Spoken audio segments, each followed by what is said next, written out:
चलिए, voice properly आ रही है क्या, एक बार जल्दी से मुझे बताइए, फिर पढ़ना हम लोग स्टार्ट करते हैं।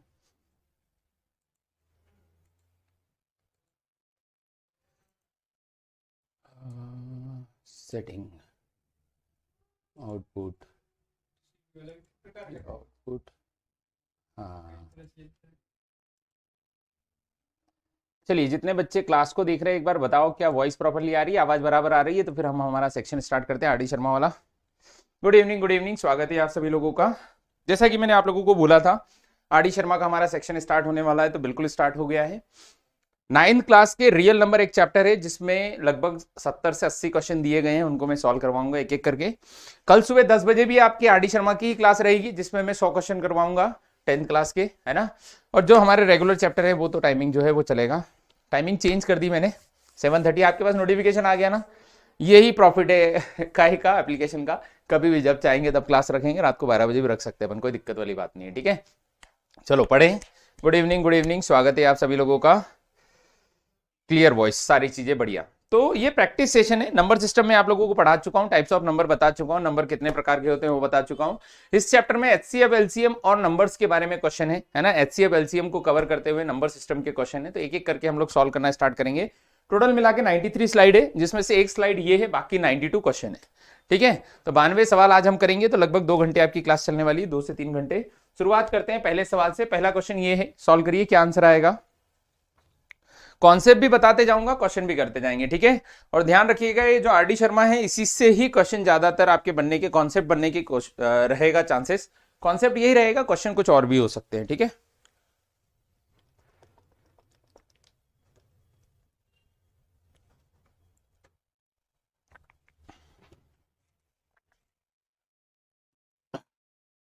चलिए, पहला सवाल क्वेश्चन में दिया गया है कि 144 के अभाज्य गुणनखंड में 2 का घातांक क्या होगा। तो 144 के अभाज्य गुणनखंड हम लोगों को निकालना है, तो पहले यहां पर हम लोग देख लेते हैं 144 अगर जो दिया हुआ है 144, जब 2 से डिवाइड करेंगे तो कितना आएगा 72, 2 से भाग देंगे तो कितना आएगा 36, 2 से भाग देंगे तो कितना आएगा 18, 2 से भाग देंगे तो 9, 3 से भाग देंगे तो कितना आएगा 3, और 3 से भाग देंगे तो कितना आएगा 1। मतलब 2 की घात कितना हो जाएगा 1, 2, 3 और 4, और 3 की घात कितना हो जाएगा 2। तो यदि यहां पर अभाज्य गुणनखंड पूछे जाए तो 4 और 2 कितने हैं 6, और नंबर ऑफ फैक्टर पूछे जाए कि फैक्टर कितने हैं, तो फैक्टर कैसे निकालते हैं हम लोग, पावर को जोड़ते हैं 1 में, 4 + 1 गुणित 2 + 1, मतलब 4 और 1 5 और 2 और 1 3, तो 5 3 15। ये गुणनखंड है, लेकिन यहां पर पूछा गया है कि 2 की पावर कितनी होगी अभाज्य गुणनखंड में, तो ऑप्शन क्या आएगा, ए ऑप्शन कितना होगा 4। ये ऑप्शन करेक्ट रहेगा, 4 इसका राइट आंसर रहेगा, 4 बिल्कुल सही उत्तर है, ठीक है। आगे बढ़े, अगला सवाल सिंपल सिंपल से क्वेश्चन है, जल्दी ही सॉल्व हो जाएंगे, ज्यादा समय नहीं लगेगा। उसका रीजन है कि नंबर सिस्टम के क्वेश्चन है ना। अच्छा, ये बोर्ड प्रॉपर दिख रहा है, ज्यादा कम तो नहीं दिख रहा है? हाँ, अब और ज्यादा अच्छे से दिख रहा होगा आपको।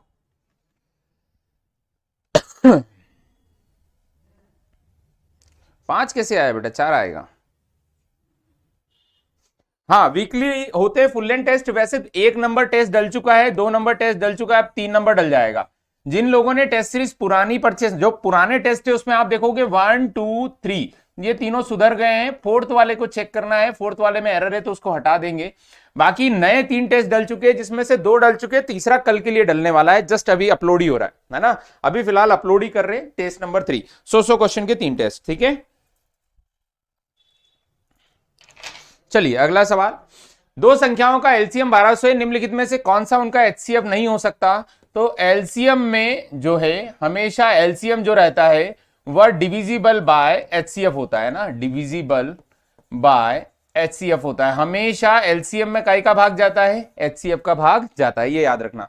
तो यदि 1200 दिया है तो 1200 में 600 का भाग चला जाएगा, 1200 में 400 का भाग चला जाएगा, 1200 में 200 का भाग चला जाएगा, लेकिन 1200 में काय का भाग नहीं जाएगा, 500 का भाग नहीं जाएगा। उस केस में 500 इसका एचसीएफ नहीं हो सकता। ऑप्शन बी राइट आंसर आएगा। कौन सा नहीं हो सकता ये पूछा है, तो कौन सा नहीं हो सकता, 500, ठीक है। कब से चल रही है क्लास, दूसरा क्वेश्चन हुआ है। अब हम लोग तीसरे क्वेश्चन की ओर बढ़ रहे हैं। तीसरा सवाल ये रहा आपके सामने, इसको सॉल्व करिए, ठीक है।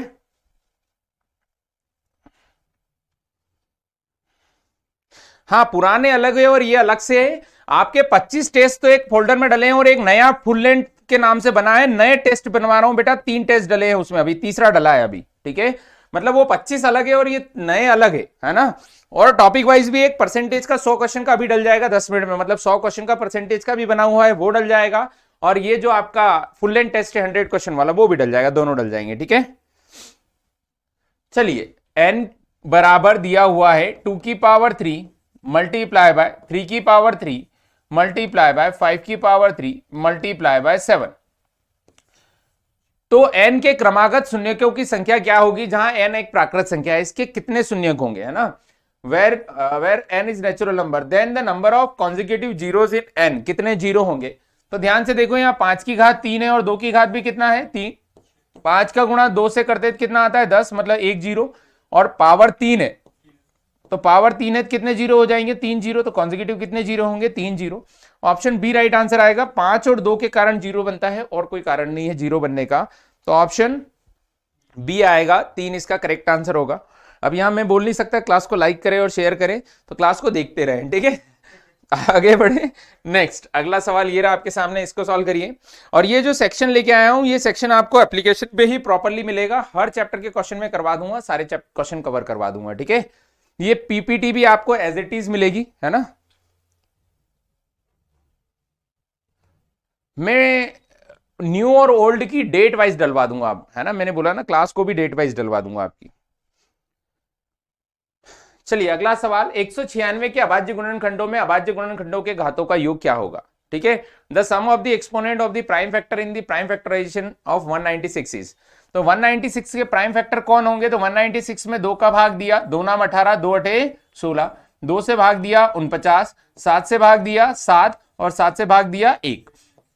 जब भी प्राइम फैक्टर बनाना है तो प्राइम नंबर होने चाहिए, तो 2 की घात 2 और 7 की घात कितना है 2, ये प्राइम फैक्टर हो गए कि ये 2 और 2 टोटल कितने प्राइम फैक्टर है 4, ठीक है। तो यहां पर पूछा गया कि 196 के अभाज्य गुणनखंडों में अभाज्य गुणनखंडों के घातों का योग क्या होगा, तो इनकी घात कितनी है 2 और यहां भी घात कितनी है 2, 2 और 2 कितना हो गया 2 + 2 कितना हो गया 4, मतलब करेक्ट आंसर आएगा 4, ऑप्शन सी राइट आंसर होगा, 4 इसका राइट आंसर कितना आएगा 4 बन जाएगा, सी ऑप्शन करेक्ट रहेगा, 4 इसका राइट आंसर रहेगा, 4 बिल्कुल करेक्ट है। अगला सवाल ये रहा, इसको सॉल्व करिए।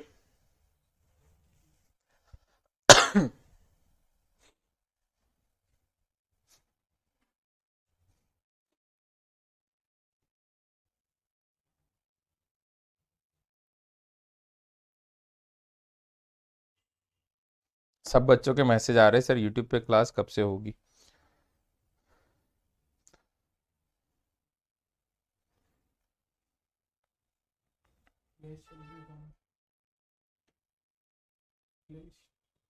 अच्छा फोन की फ्लैश चल रही बंद। चलिए अगला सवाल का उत्तर क्या आंसर आया बताओ।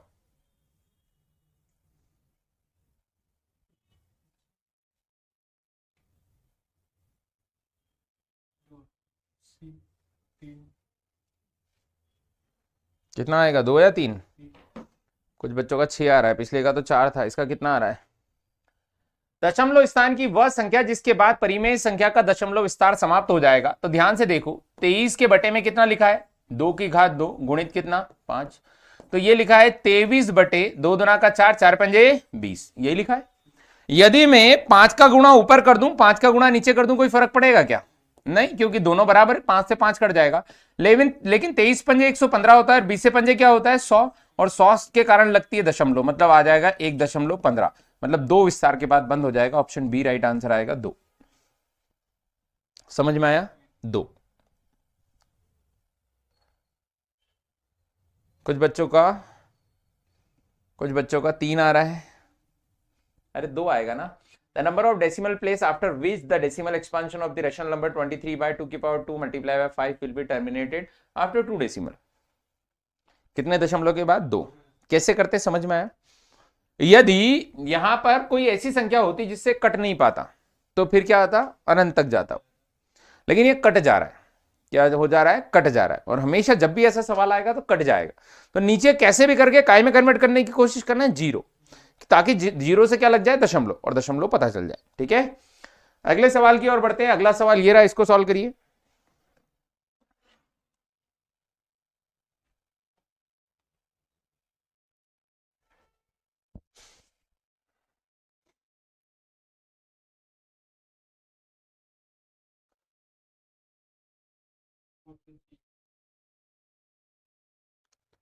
डायरेक्ट नहीं काट सकते, डायरेक्ट काट लो, डायरेक्ट काट लो, बात एक ही है। अगर जो डायरेक्ट भी काटोगे, कोई बच्चा डायरेक्ट करना चाहेगा, डायरेक्ट काटना है, तो वो ऐसा करेगा 23 डिवाइडेड बाय 2 की घात 2, 4 गुणे 5, तो ये हो जाएगा 23/20। डायरेक्ट काटोगे तो पॉइंट लग जाएगा, 2 से भाग दोगे, 2 एकम 2, 0.2 एकम 2, 2 10, 1.15 आना सेम है, कोई फर्क नहीं, ठीक है। अगला दिया गया है, यदि दो धनात्मक पूर्णांक a और b है, जहां a is equal to p Q square है और b is equal to p cube q है, ठीक है। यदि दो धनात्मक पूर्णांक है जिसमें a ये है और b ये है, तो पी क्यू अभाज्य संख्या है, तो एलसीएम ए बी क्या होगा, ए बी का एलसीएम क्या होगा, इन दोनों का क्या है, एलसीएम क्या होगा। तो एलसीएम क्या होता है, तो अगर जो एचसीएफ निकालना है तो क्या करना है, जो दोनों में कॉमन है वो लिखो, P और Q दोनों में कॉमन है, जो छोटी पावर है वो लिखो। 1 और 3 में से कौन छोटी है, 1, और 2 और 1 में से कौन छोटी है, 1, तो ये HCF होगा। और LCM में क्या होगा, दोनों में जो कॉमन है वो भी लिखना है और जो दोनों में नहीं है वो भी लिखना है, पर PQ तो कॉमन है। जैसे मान लो यहाँ R होता तो R लिख देते, S होता तो S लिख देते, T होता तो T लिख देते, जितने होते सब लिख देते, और उनकी बड़ी पावर लिखना है। तो यहाँ P की बड़ी पावर कितनी है, 3, और Q की बड़ी पावर कितनी है, तो 2, तो ये हो जाएगा P cube Q square. Option कौन सा है, सी ऑप्शन है, P cube Q square, C option right answer है, P cube Q square correct answer है, सी ऑप्शन राइट होगा, है ना। बहुत सारे बच्चे बी आंसर दे रहे, गलत है, सी ऑप्शन करेक्ट होगा। प्रतिभा दुबे जी गलत है, सुमन गोयल गलत है, बी ऑप्शन नहीं आएगा, सी ऑप्शन आएगा, ठीक है। आगे बढ़े, नेक्स्ट अगला सवाल।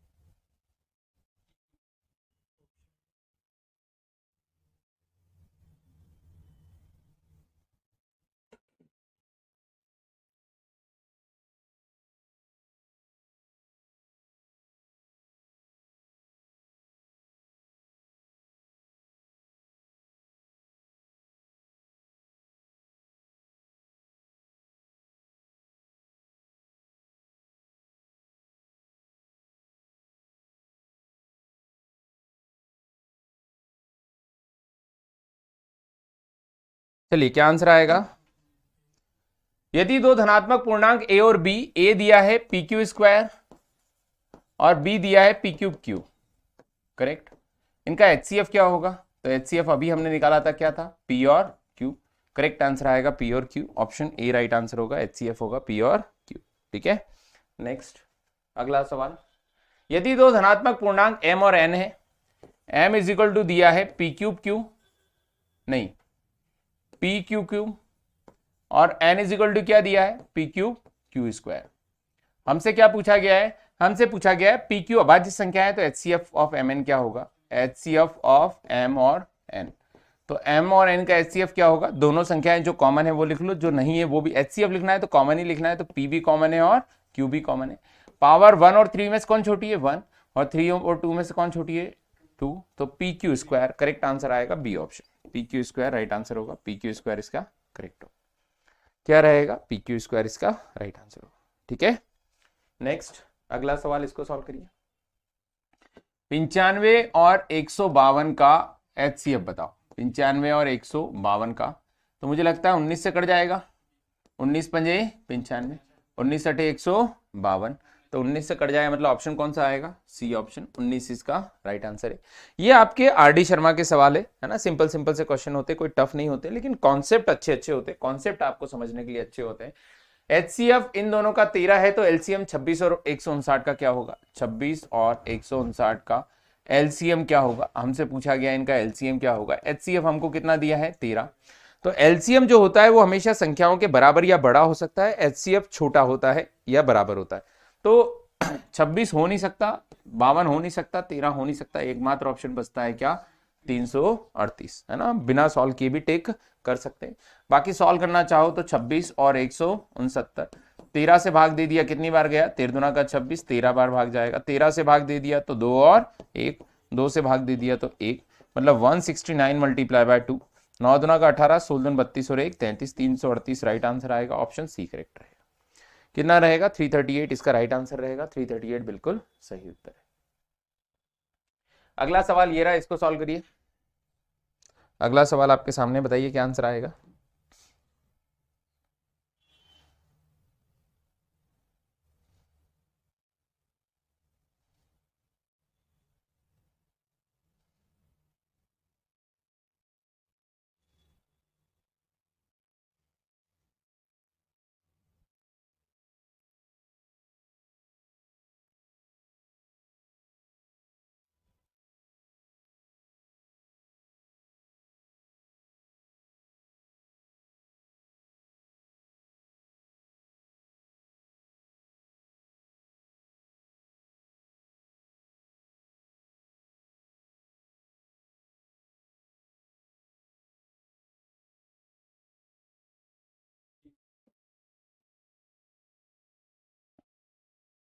क्या आएगा,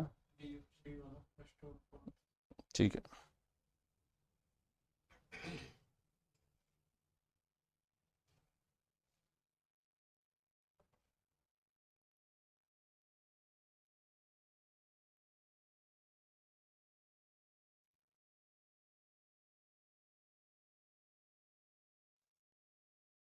चलिए, निम्नलिखित में से किस परिमेय संख्या में शांत दशमलव है। तो शांत दशमलव देखो ध्यान से, जो 16/25 है ये क्या होगा, शांत, है ना। शांत दशमलव की कंडीशन क्या है, यदि शांत दशमलव की कंडीशन हम लोग बताएं तो शांत दशमलव में बटे में होना चाहिए 2 या 5, या ऐसी अभाज्य संख्या जो ऊपर भी उसी तरीके की संख्या से कट पाए, है ना। जैसे मान लो मैंने नीचे लिख दिया 26, तो ऊपर 13 हो ताकि 13 दूना का 26 कट जाए, नीचे 2 और 5 बचेगा तो ही होगा।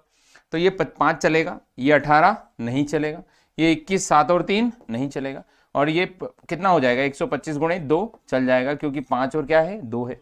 तो ये शांत है और ये भी क्या है, शांत है। मतलब शांत दशमलव कौन कौन से, पहला और चौथा, ऑप्शन कौन सा रहेगा, डी, पहला और चौथा। शांत दशमलव की कंडीशन है कि बटे में 2 के और 5 के गुणक हो, 2 के और 5 के गुणक हो, है ना, 2 और 5 के अलावा किसी और के गुणक ना हो। या फिर ऐसा हो जैसे मान लो ऊपर और नीचे दोनों जो है गुणक दोनों तरफ हो उस संख्या के अभाज्य गुणक हो, है ना। जैसे मान लो यहां पर मैंने लिख दिया कि 7/14 गुणित 5, तो ये चलेगा, क्योंकि 7 दूना का 14 उस केस में कट जाएगा, तो ऐसा भी चलेगा, ठीक है। तो 2 और 5 के मल्टीपल होने चाहिए बटे में, और ऊपर जो भी संख्या है चलेगा, तो उस केस में वो क्या होगा, शांत दशमलव होगा, बाकी अशांत होगा। तो ऑप्शन डी राइट आंसर आएगा, पहला और चौथा। अगला सवाल ये रहा, इसको सॉल्व करिए। अगला सवाल आपके सामने है।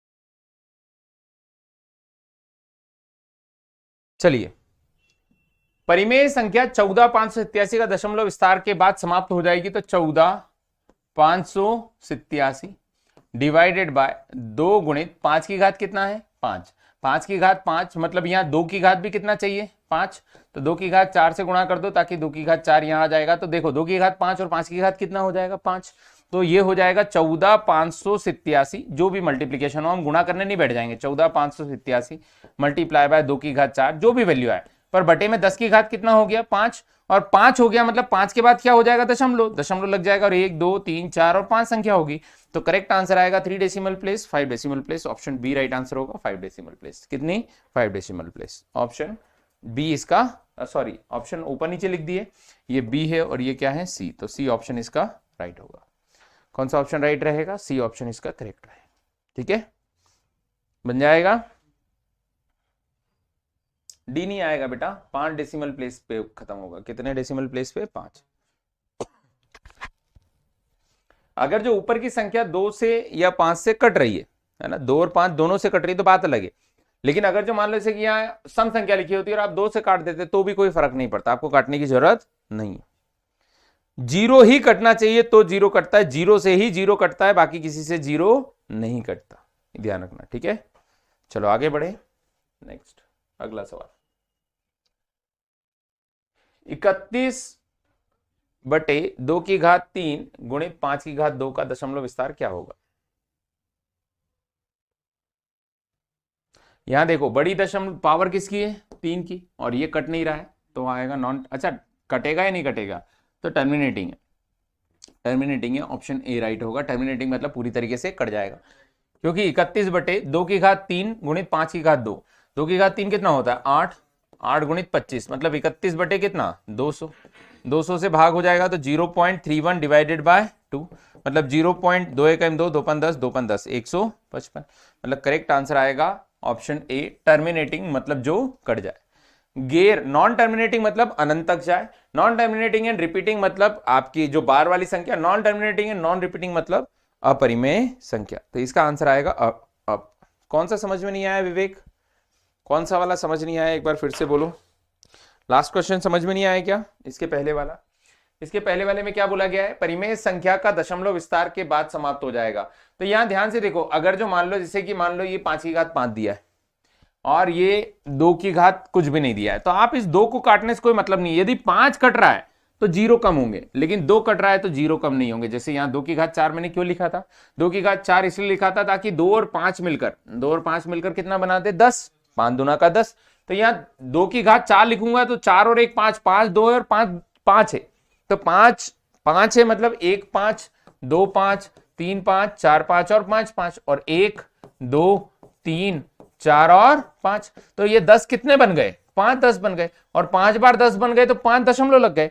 अब अगर जो 5 कट जाता तो 2 तो वैसे ही कम है, 5 कट गया तो एक 0 ऑलरेडी कम हो रहा है, मतलब ऊपर 5 का मल्टीपल है तो काम का, 2 का मल्टीपल है तो कोई फर्क नहीं पड़ना है, 2 के गुणक से कोई फर्क नहीं पड़ना है। जैसे किसी ने लिखा, ध्यान से सुनना, 100 या 100 की जगह मान लेते हैं कोई संख्या ऐसे लिख दी, लिखा है 125/5 गुणित 2/4, क्या लिखा है, तो कितने दशमलव होंगे बताओ, क्या लिखा है 125/5 गुणित 2/4।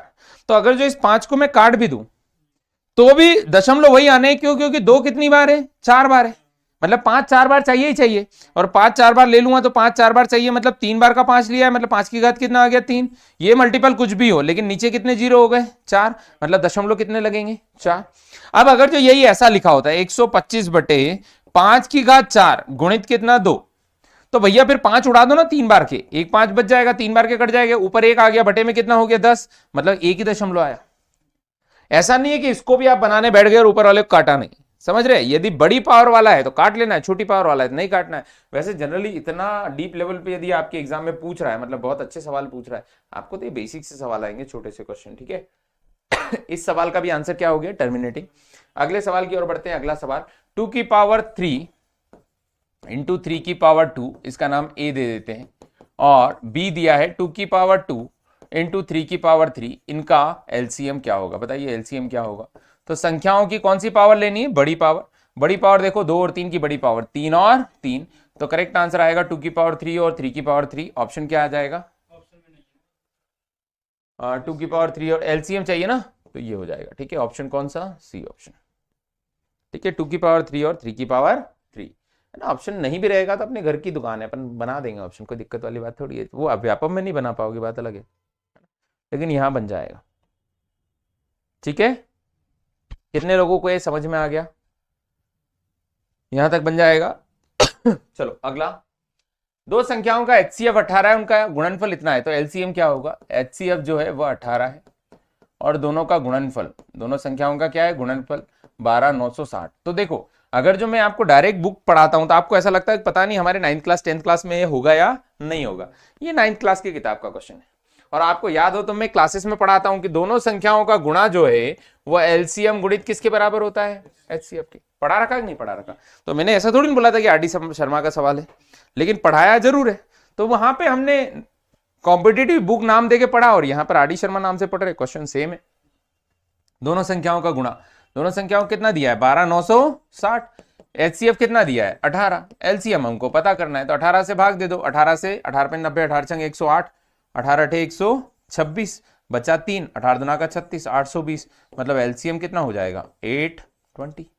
कुछ गलत काट दिया क्या? 18 से भाग दिया, 18 पे 90, 18 छंग 108, 18 सते 126, 720 है ना।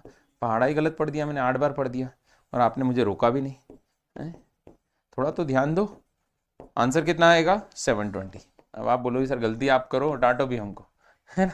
720 राइट आंसर आएगा, 720 बिल्कुल सही रहेगा। ठीक है, अगला सवाल, इसको सॉल्व करिए। 720 बेटा, इसमें जो सवाल कर रहे हैं वो सारे सवाल है ना, एक भी नहीं छोड़ा है। मतलब ऐसा है कि आपको आर डी शर्मा की किताब फिर उठाने की देखने की जरूरत नहीं है कि सर ने कोई सवाल छोड़े होंगे। जितने सवाल है सब ले आया, A to Z करवा दे रहा है ना, एक भी सवाल इसमें बचेगा नहीं।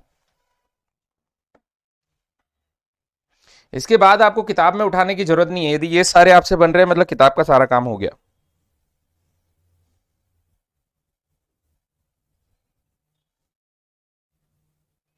आप में से किसी का यूट्यूब चैनल है क्या थोड़ा बड़ा, मतलब जिसमें 2-5 हजार सब्सक्राइबर हो, 1000, 2000, 5000, 10,000? तो एक अपील वीडियो बना देना बेटा, है ना, ताकि अपना चैनल वापस कर दे यूट्यूब। अच्छा, आपने रोका था प्रतिभा दुबे जी? ओह, मैंने पलट के नहीं देखा, सॉरी। अगला सवाल, 147/120 का दशमलव प्रसार कितने स्थान के बाद समाप्त हो जाएगा? अब देखो ये कट सकता है, कैसे कट सकता है? 3 से, तो 3 चौक 12, 40, 3 से 3 चौक 12, 3 नाम 27, 49 बटे कितना है 40। तो या तो इसको जीरो में कन्वर्ट कर दो 40 को, है ना। जैसे इसको कैसे जीरो में कन्वर्ट कर सकते हैं, तो 40 को काई में गुणा करेगी, जीरो में कन्वर्ट हो जाएगा। तो 4 दूना का 8, 2.5 से गुणा कर दो। अरे 2.5 से गुणा करेंगे तो 100 हो जाएगा, 2.5 से गुणा करेंगे तो 100 हो जाएगा। और यहाँ भी 2.5 से गुणा करेंगे, 2.5 से गुणा करने में मजा नहीं आएगा, 25 से कर देते ताकि 1000 हो जाए। 25 से गुणा किया और यहाँ भी 25 से, तो ये 49 गुणित 25 जो भी आएगा डजंट मैटर, लेकिन 25 चौक 100, मतलब नीचे कितना हो गया 1000। 1000 मतलब दशमलव प्रसार कितना हो जाएगा 3। तो ऑप्शन सी करेक्ट रहेगा, 3 के बाद दशमलव रहेगा। जो भी वैल्यू आएगी उसमें दशमलव कितना रहेगा 3 के बाद, बन जाएगा। ठीक है, आगे बढ़े। नेक्स्ट अगला सवाल, कोई दिक्कत नहीं चलेगा। अगला सवाल सॉल्व करिए, क्या आंसर आएगा? अगला सवाल आपके सामने है।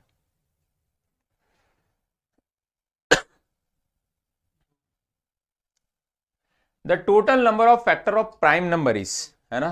तो अभाज्य संख्या के गुणनखंडों की संख्या कितना होगी? तो प्राइम नंबर के फैक्टर कितने होते हैं? तो प्राइम नंबर के फैक्टर एग्जैक्टली 2 होते हैं, ना 2 से ज्यादा ना 2 से कम। ऑप्शन सी करेक्ट रहेगा। जो कंपोजिट नंबर होते हैं, कौन से नंबर होते हैं? कंपोजिट, है ना। कंपोजिट नंबर के कितने फैक्टर होते हैं? More than 2। क्या होता है? More than 2। कंपोजिट को हिंदी में क्या कहा जाता है? कंपोजिट को हिंदी में कहा जाता है भाज्य। क्या कहा जाता है? भाज्य। पहली भाज्य कौन सी है? तो पहली भाज्य बताओ जल्दी से, पहली भाज्य कौन सी है? 4। पहली विषम भाज्य कौन सी है? तो पहली विषम भाज्य 9 है, पहली विषम भाज्य 9 है, पहली विषम भाज्य 9 है। और अगर जो हम अभाज्य की बात करें तो पहली अभाज्य कौन सी है? 2 है, पहली अभाज्य कौन है? 2 है। 1 से लगाकर 100 के बीच में कितनी अभाज्य है? तो 1 से 100 के बीच में 25 अभाज्य है ना। 100 से 200 के बीच में कितनी अभाज्य है? तो 100 से 200 के बीच में कितनी है? 21 है। ठीक है, पहली विषम अभाज्य कौन सी है? तो पहली विषम अभाज्य बताओ कौन सी होगी? तो पहली विषम अभाज्य क्या होगी? 4 विषम नहीं होती, 3 होगी। करेक्ट आंसर आएगा 3। और यहां पर आप एक और पॉइंट लिख सकते हो। क्या पॉइंट लिख सकते हो? एक जो है न तो भाज्य न अभाज्य, लेकिन मैं पेपर में गलत करके आऊंगा, ऐसा लिख लेना है। ठीक है, एक न तो भाज्य है न ही अभाज्य है, लेकिन मैं पेपर में गलत करके आऊंगा, क्योंकि मुझे ये लाइन याद नहीं रहेगी। ठीक है, चलो आगे बढ़े। नेक्स्ट अगला सवाल, इसको सॉल्व करिए।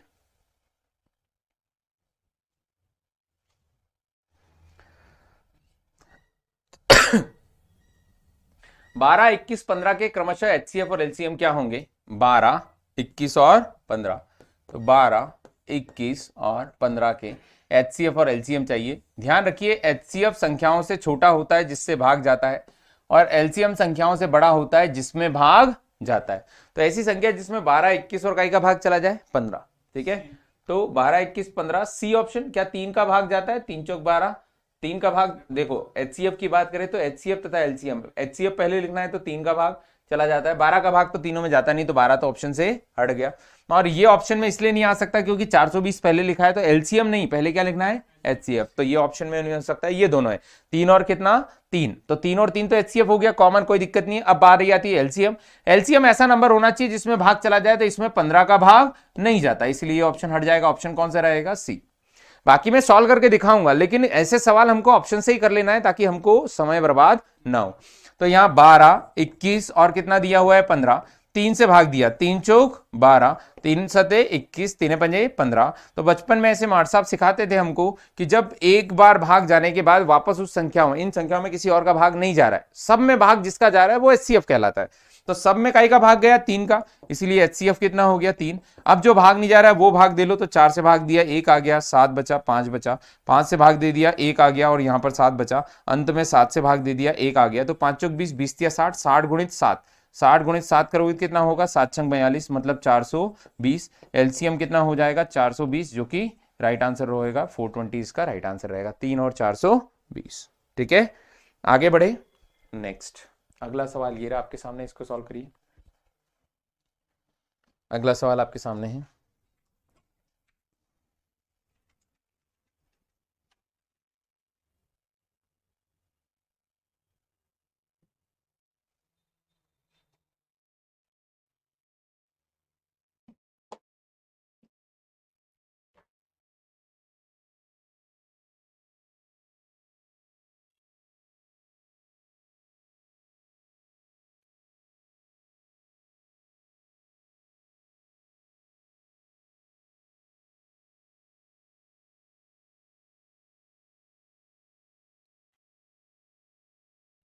चलिए, एक शून्येतर परिमेय संख्या और एक अपरिमेय संख्या का गुणनफल क्या होगा? The product of the non zero rational number and irrational number. मतलब एक रैशनल और, है ना, एक रैशनल और इर्रेशनल का मल्टीप्लीकेशन क्या होगा बताइए। जबकि नॉन जीरो होनी चाहिए, रैशनल, है ना, जीरो नहीं लेना है, क्योंकि जीरो का गुणा किससे करोगे? जीरो हो जाएगा, रैशनल बन जाएगा। नॉन जीरो की बात हो रही, ठीक है। जैसे मान लो मैंने ये 2 ले लिया और √3 गुणा कर लिया, तो 2 गुणित √3 कितना हो जाएगा? 2√3। तो हमेशा इर्रेशनल ही होगा। क्या होगा? ऑलवेज इर्रेशनल ही आएगा, क्योंकि एक रैशनल और इर्रेशनल का गुणा हमेशा क्या होता है? इर्रेशनल होता है। तो ऑप्शन कौन सा रहेगा? बी करेक्ट आंसर रहेगा, ऑलवेज इरेशनल। ऑलवेज रेशनल होगा? नहीं, रेशनल होना पॉसिबल नहीं है ना। इरेशनल का गुणा यदि रेशनल से करोगे तो कभी रेशनल नहीं होगा। 2 इरेशनल का गुणा रेशनल हो सकता है, 2 इरेशनल का गुणा इरेशनल भी हो सकता है, लेकिन एक रेशनल और एक इरेशनल का गुणा हमेशा क्या होगा? इरेशनल होगा, यदि वो जीरो नहीं है तो। क्योंकि जीरो का गुणा करने पे जीरो आ जाएगा और उस समय पे रेशनल बन जाएगा। एकमात्र संख्या है जो रेशनल बना सकती है वो है जीरो, बाकी कोई नहीं है। ठीक है, तो इसका करेक्ट आंसर होगा बी। बी इसका राइट आंसर रहेगा, बी बिल्कुल करेक्ट रहेगा। आगे बढ़े, अगला सवाल। कितना अच्छा लग रहा है कैबिनेट।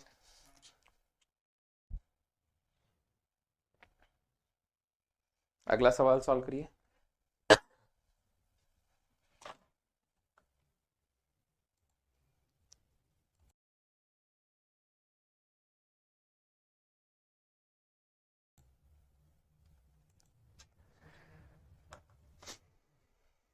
अगला सवाल सॉल्व करिए।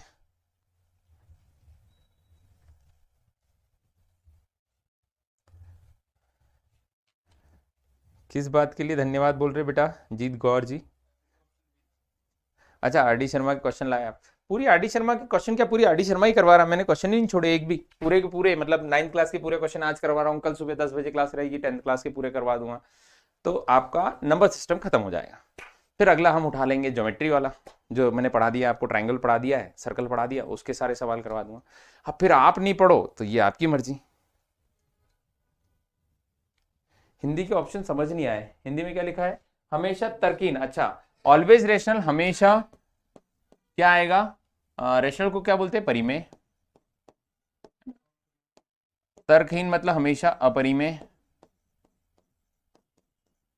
उसके अलावा रैशनल और इरेशनल, मतलब परिमेय और अपरिमेय, मतलब परिमेय। जब ऐसा कुछ हो तो बोल दिया करो, है ना, क्योंकि मैं एक कुछ देख लेता हूँ, मुझे दोनों आता है, हिंदी भी आता है और अंग्रेजी भी आता है। मुझे अंग्रेजी दिख गया तो मैं हिंदी नहीं देखता, और हिंदी दिख जाता है तो अंग्रेजी नहीं देखता हूँ, है ना। नन ऑफ दिस, तो ये तो सही लिखा है, इनमें से कोई नहीं, है ना। ये तो समझते हो आप, बहुत खतरनाक समझदार बच्चे हो आप। यदि दो धनात्मक पूर्णांक a दिया है x³ y² और b दिया है xy³, तो xy अभाज्य संख्या है, तो HCF क्या होगा? तो HCF मैंने सिखा दिया, x और y लिखा, जो छोटी पावर है। छोटी पावर क्या है? तो यहाँ पर छोटी पावर x की 1 है और y की क्या है? 2 है, तो 1 और कितना हो जाएगा? 2। करेक्ट आंसर आएगा ऑप्शन बी, शायद अभी किया था थोड़ी देर पहले। ठीक है, अगला सवाल। पर सारे सवाल में, भले इसमें कोई रिपीट भी हो रहा होगा तो चलेगा, क्योंकि सारे सवाल टाइप किए हुए हैं तो पूरे करवाऊंगा, एक भी नहीं छोड़ूंगा। ठीक है, वह सबसे छोटी संख्या जो 1 से 10 तक दोनों संख्या सभी संख्याओं से विभाज्य हो जाए, मतलब 1 से भाग चला जाए और 10 से भी भाग चला जाए। तो याद रखिएगा, जब भी 1 से 10 तक आप संख्याएं लिखें तो आप ऐसा नहीं कि 1 2 3 4 5 सबका गुणा कर दो, है ना।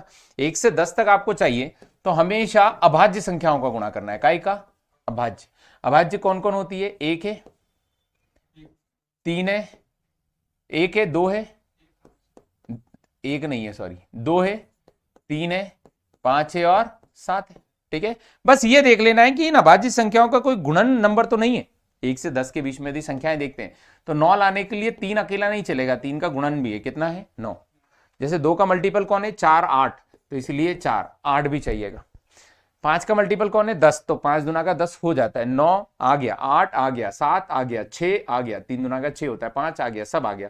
मतलब आपको सिर्फ गुणा करना है 8 गुणित 9 गुणित 5 गुणित 7, 8 पंजे 40, 40 गुणित 9 7 63। जब गुणा करेंगे तो 0 4 3 12 का 2 हासिल 1 6 चौक 24 और 1 25, 2520 राइट आंसर आएगा, ऑप्शन डी करेक्ट रहेगा। क्या आएगा? 2520। या फिर आप एक काम करो, एलसीएम निकाल लो। क्या निकाल लो? एलसीएम, है ना। एक दिन पहले डाल दूंगा, टाइमिंग एक दिन पहले डाल दूंगा। हाँ, 1 से 10 के बीच जितनी अभाज्य उनका एलसीएम निकाल लो। हाँ, नहीं सबका एलसीएम निकालना पड़ेगा। 1 2 3 4 5 6 7 8 9 और 10, इनका क्या निकालना है? एलसीएम। एलसीएम कैसे निकालना जाता है? जिसका भाग जाता है उस संख्या को हटा दो। 2 का भाग जाता है 2 दूना का 4 हटा दो, 3 का भाग जाता है 3 दूना का 6 हटा दो, 4 का भाग जाता है 4 दूना का 8 हटा दो, 5 का भाग जाता है 5 दूना का 10 हटा दो, और किसी का भाग जाता है क्या? नहीं। तो 6 7 8 9 और 10, एलसीएम निकालो। सबसे पहले का इससे भाग जाएगा? 2 से, 2 तिया 6 7, 2 से 2 चौक 8 9, 2 पंजे 10, 3 से भाग दे दिया तो 3 एक 3 7 4 3 तिया 9 और 5। अब किसी का भाग नहीं जाएगा, तो 5 3 15, 15 चौक 60, 60 का गुणा कैसे होगा? तो 7 तिया 21, 21 दुना का 42, गुणा कर दो तो 0 6 दून 12 6 चौक 24 और 1 25, आंसर सेम आएगा 2520। सिंपल सी बात है, हमने एलसीएम निकाला। क्या निकाला? एलसीएम। आगे बढ़ते हैं, अगला सवाल ये रहा। इसके बेसिक बेटा क्लासेस में मैंने पढ़ा रखे, और जब एलसीएम एचसीएफ पढ़ाऊंगा तो इसका बेसिक भी मैं आपको करवा दूंगा ए टू जेड, है ना। क्लासेस में पढ़ा रखे, मैं क्लासेस जो पढ़ाता हूं उसमें सारे बेसिक्स ही बताता हूं।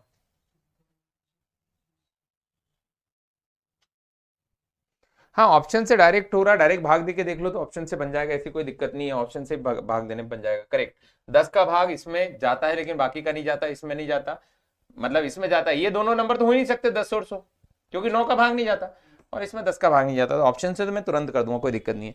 पर कोई सवाल ऐसा आ गया जो ऑप्शन से नहीं बनेगा, तब दिक्कत हो जाएगा। ठीक है, डिविजिबिलिटी से कर सकते हैं, ऑप्शन से कर सकते हैं।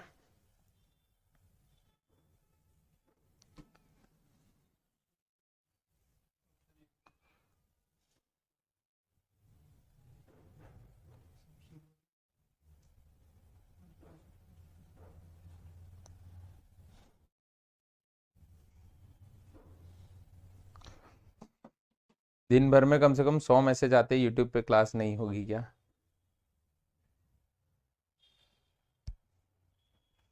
सर हम डिसेबिलिटी से कर सकते हैं, डिसेबिलिटी नहीं बेटा, डिविजिबिलिटी से। वह सबसे बड़ी संख्या जो 70 और 125 को विभाजित करने पर क्रमशः 5 और 8 शेष बचाती है। 70 और 125, 8 बचाए और 5 बचाए, तो 5 घटाया 65, 8 घटाया 117। वैसे ये सवाल ऑप्शन से करना ज्यादा बेहतर है, पर इन दोनों का एचसीएफ चाहिए। क्या चाहिए? एचसीएफ, और वह कितना होता है? 13। तो करेक्ट आंसर आएगा 13, ऑप्शन ए राइट आंसर है। ऐसा किया जाता है, जितना बचाना है वो घटाना है और HCF निकालना है, ठीक है। बाकी आप ऑप्शन से कर लो, 65 से भाग दोगे 70 में तो 5 बच जाएगा, लेकिन 65 का डबल 130 होता है, वहां भी 5 बच जाएगा, जबकि हमको कितना चाहिए 8, तो 65 तो हो नहीं सकता। ये दोनों बड़े संख्या भाग देंगे नहीं, तो भैया उनने दिए ही ऑप्शन ऐसे कि हमको कुछ करना ही नहीं पड़ेगा, एक ही ऑप्शन आएगा, ए ऑप्शन, 13 पंजे 65। अगला सवाल ये रहा आपके सामने।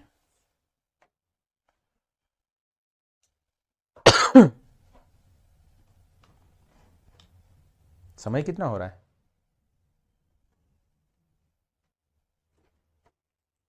6 बज रही है क्या? 8:11 हो रहे, तो भी ये कंप्यूटर की घड़ी को क्या हो गया?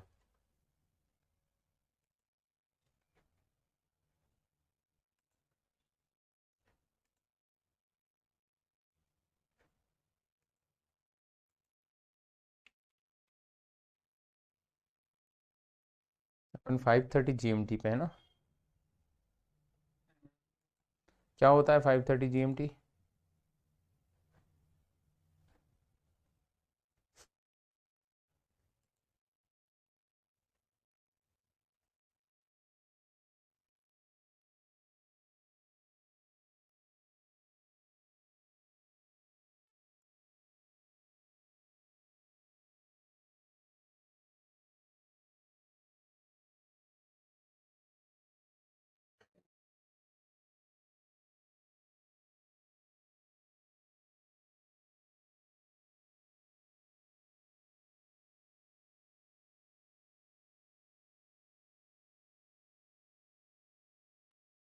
चलिए, क्या आंसर आया?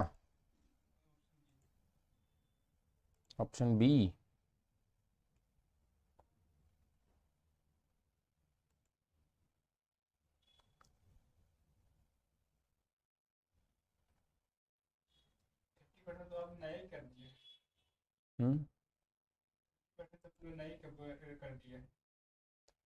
सारा सामान।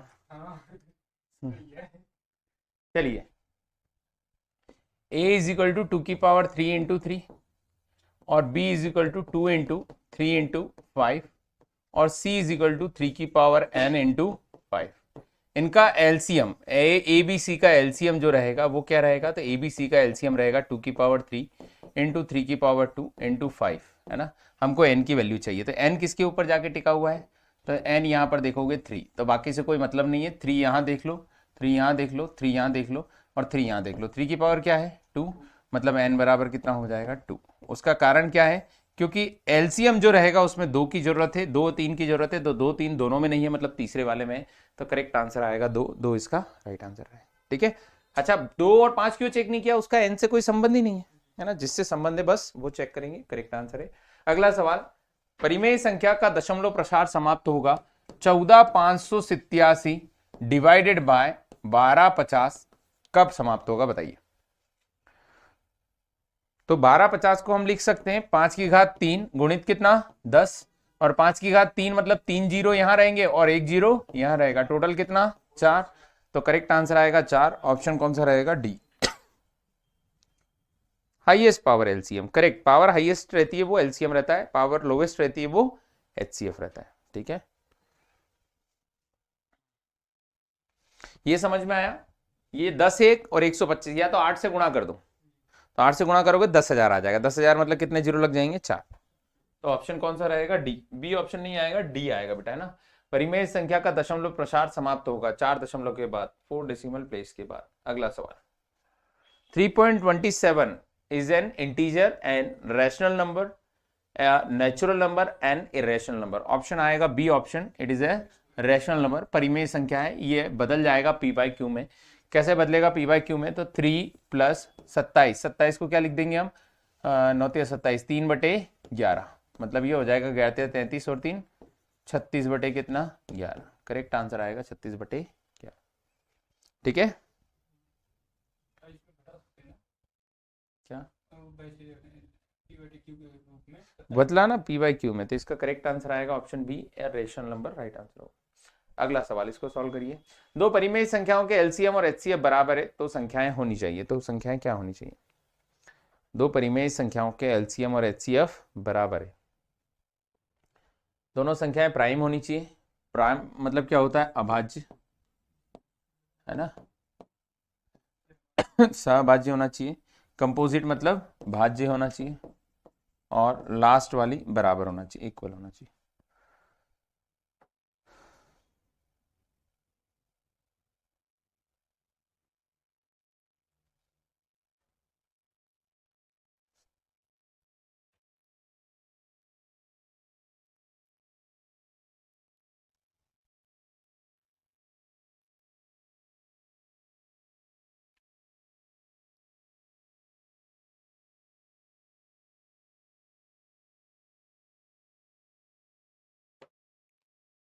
चलिए, दो परिमेय संख्याओं के एलसीएम और एचसीएफ बराबर है तो संख्या होनी चाहिए। संख्या क्या रहेगी, तो यहां पर आप देखोगे संख्या क्या रहेगी, संख्याएं बराबर रहेगी तब जाके पॉसिबल है। क्योंकि यदि दो प्राइम नंबर है मतलब जैसे 3 और 7 ले लिया, तो इनका एलसीएम जो है वो एचसीएफ के बराबर नहीं हो सकता। एचसीएफ जो रहेगा हमेशा 1 रहेगा, और एलसीएम दोनों संख्याओं का गुणा रहेगा, मतलब 3 गुणित 7, जो कि बड़ी संख्या हो जाएगी।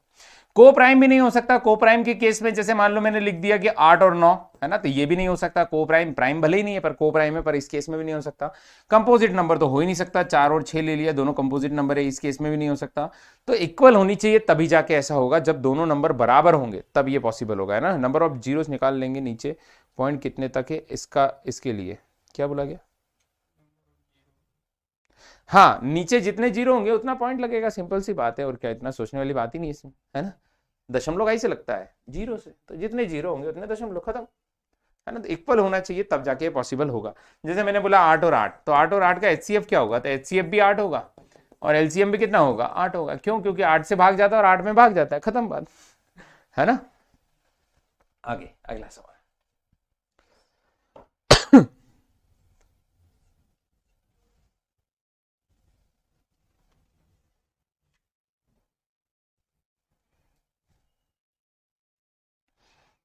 एक कच्चा घड़ा,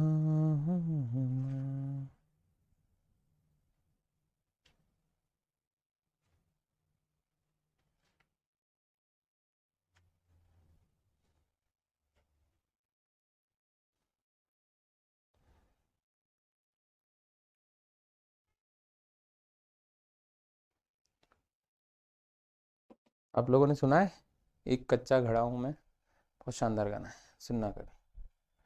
फिर भी लास्ट टाइम सुनेंगे आज क्लास के आखिरी, ताकि थोड़ा मोटिवेशन रहे, ठीक है।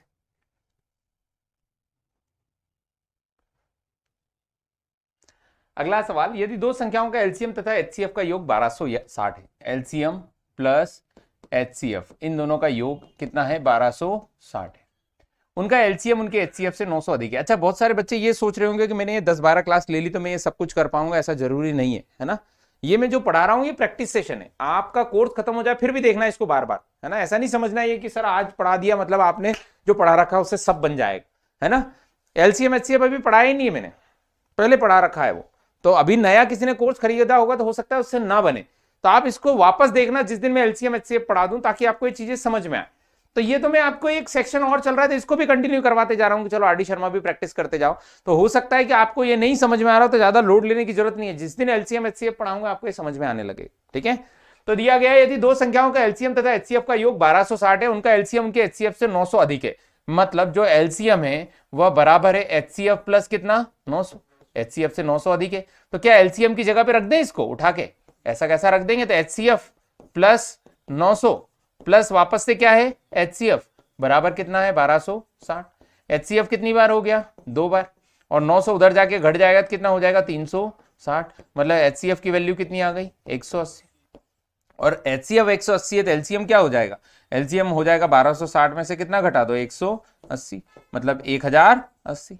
हमको पूछा गया है कि दोनों का गुणा क्या होगा, क्या बोला गया, दोनों संख्याओं का गुणनफल क्या होगा। तो दोनों संख्याओं का गुणनफल क्या होता है, तो दोनों संख्याओं का गुणनफल बराबर होता है एलसीएम गुणित एचसीएफ, और एलसीएम गुणित एचसीएफ मतलब 1080 गुणित कितना 180, डबल जीरो तो यहीं से लग जाएगा। 18 अठे कितना होता है, तो 18 अठे 144, बचा कितना 14 का 4, वापस से आया 1, 18 और 1 19, तो 1944 डबल जीरो, करेक्ट आंसर आएगा ऑप्शन बी 1944 डबल जीरो। कितना आंसर होगा 1944 डबल जीरो, ठीक है। नेक्स्ट आगे बढ़े, अगला सवाल इसको सॉल्व करिए। आपकी आज फर्स्ट क्लास है। हाँ, तो आप ऐसा मत समझना कि सर बहुत भारी भारी पढ़ा रहे हैं।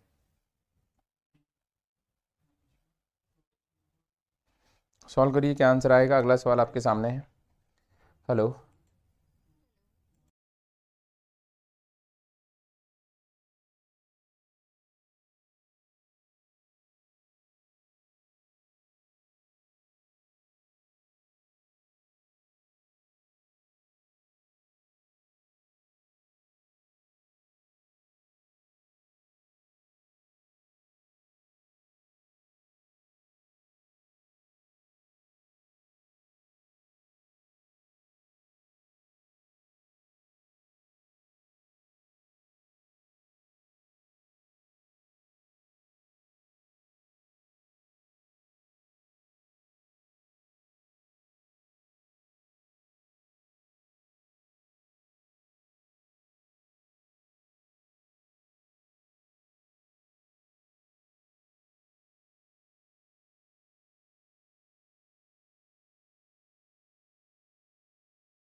चलिए, क्या आंसर आया?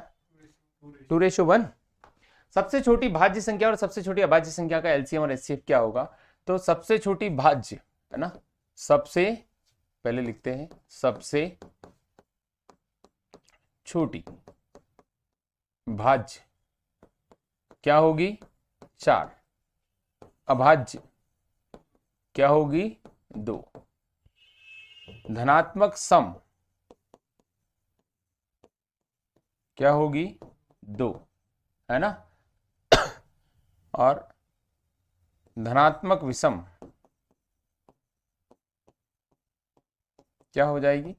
1। ठीक है। विषम भाज्य क्या हो जाएगी?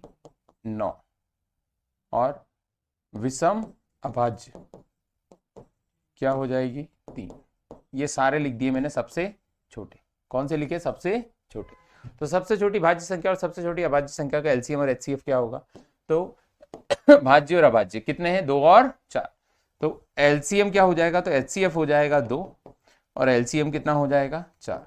तो करेक्ट आंसर आएगा। क्या बोला गया? रेशियो क्या होगा? तो एचसीएफ एलसीएम का रेशियो क्या होगा? 4 अनुपात कितना? 2। हमको एलसीएम और काय का रेशियो निकालना है? एचसीएफ का। तो 2 1 2, 2 दूना का 4, 2:1 राइट आंसर आएगा। जिस बच्चे ने 2:1 दिया करेक्ट आंसर है, 1:2 गलत है। 2:1 आएगा। ऑप्शन जो रहेगा वो क्या रहेगा? बी ऑप्शन करेक्ट होगा। ये मैंने सारी चीजें क्यों लिख दी? क्योंकि आपको जब मिले तो पूरा डाटा मिले, सब कुछ रहे उसके अंदर। अगला सवाल ये रहा, इसको सॉल्व करिए।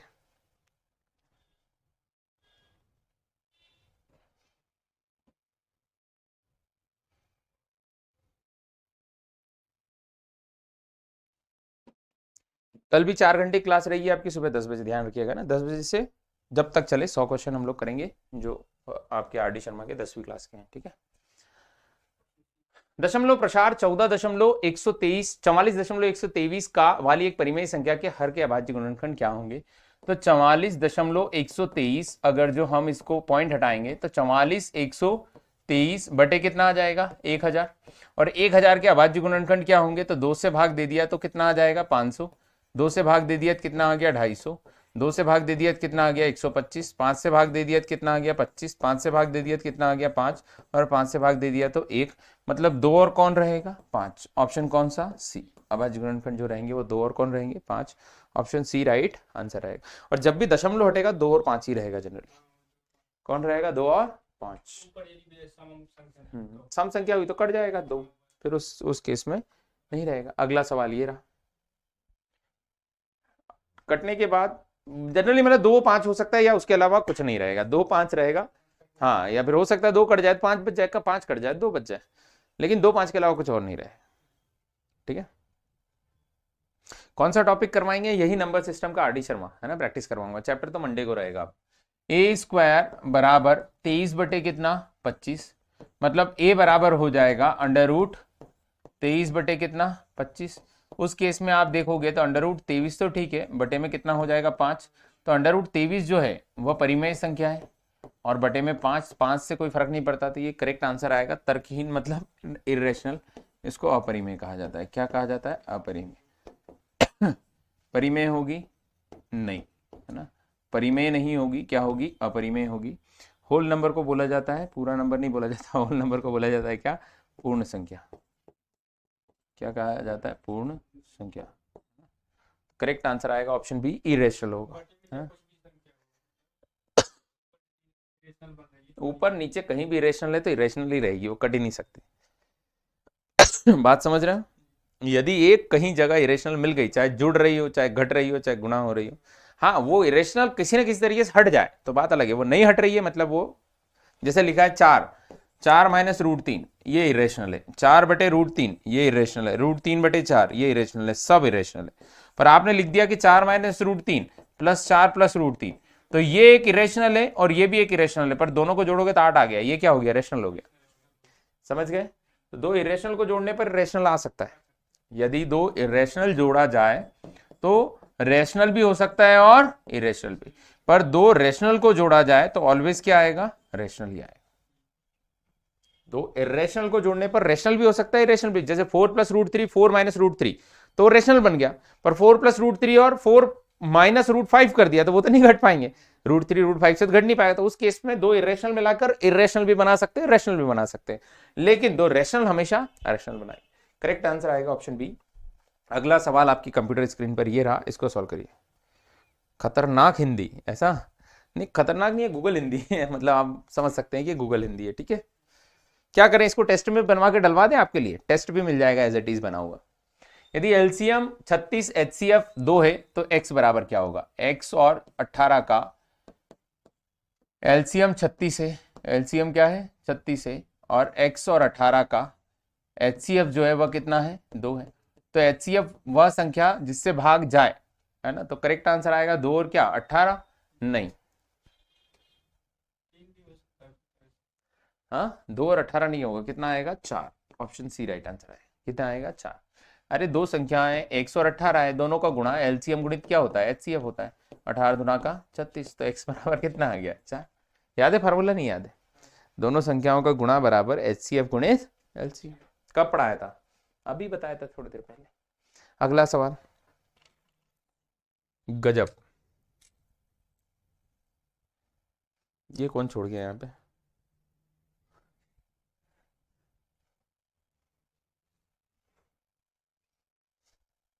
सॉल्व करो अगला।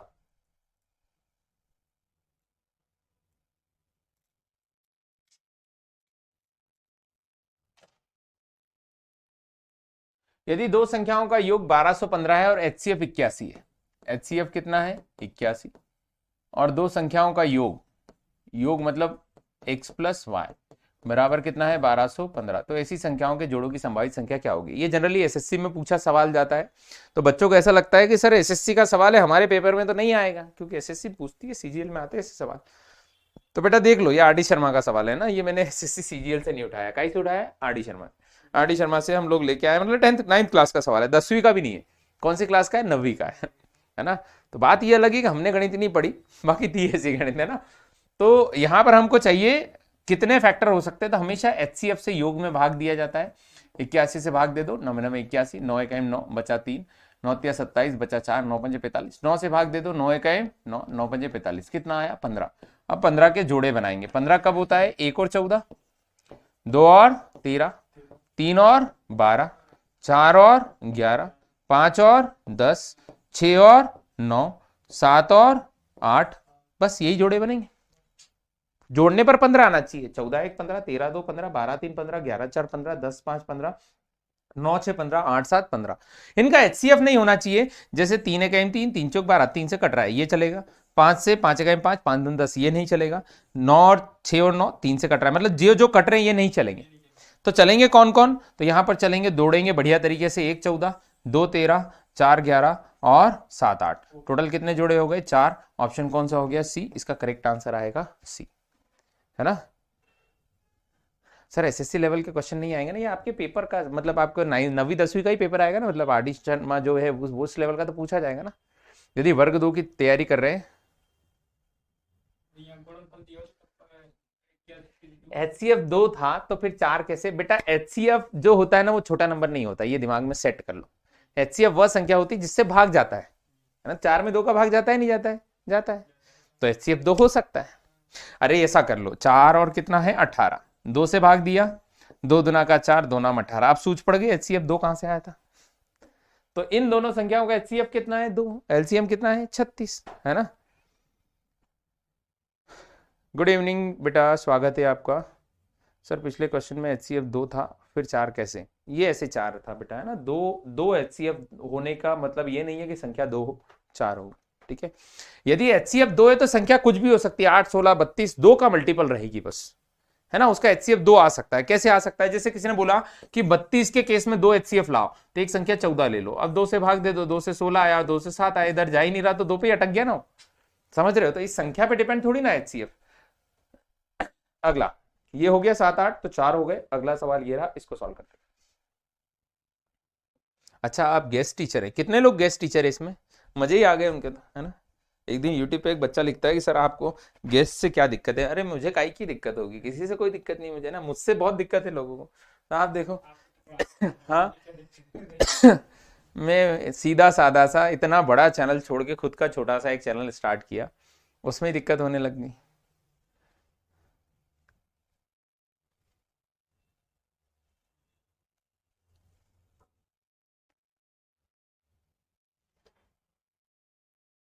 अच्छा वैभव को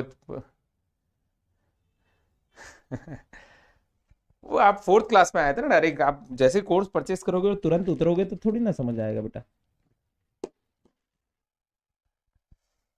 मेरी क्लास 4 बार देखोगे फिर समझ में आएगा कि हाँ, मतलब जैसे अभी जो 2 4 बच्चे हैं मेरे पास जो टॉप कर रहे हैं, उन बच्चों का कहना ये है कि सर पहली बार आए थे तो हमको ऐसा लग रहा था कि बिल्कुल फ्लाइटें उड़ रही है ऊपर से, छत पे से जा रही है, क्या पढ़ा रहे कुछ समझ नहीं आ रहा, है ना।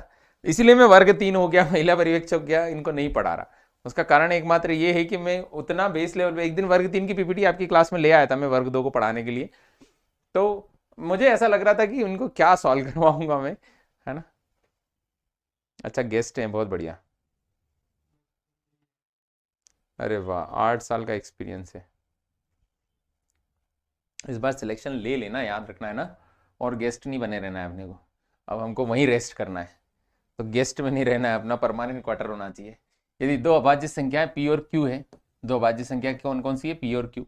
एलसीएम 221 है, एलसीएम कितना है? 221 है ना। तो 3p माइनस क्यू बराबर क्या होगा? 3p माइनस क्यू बराबर क्या होगा?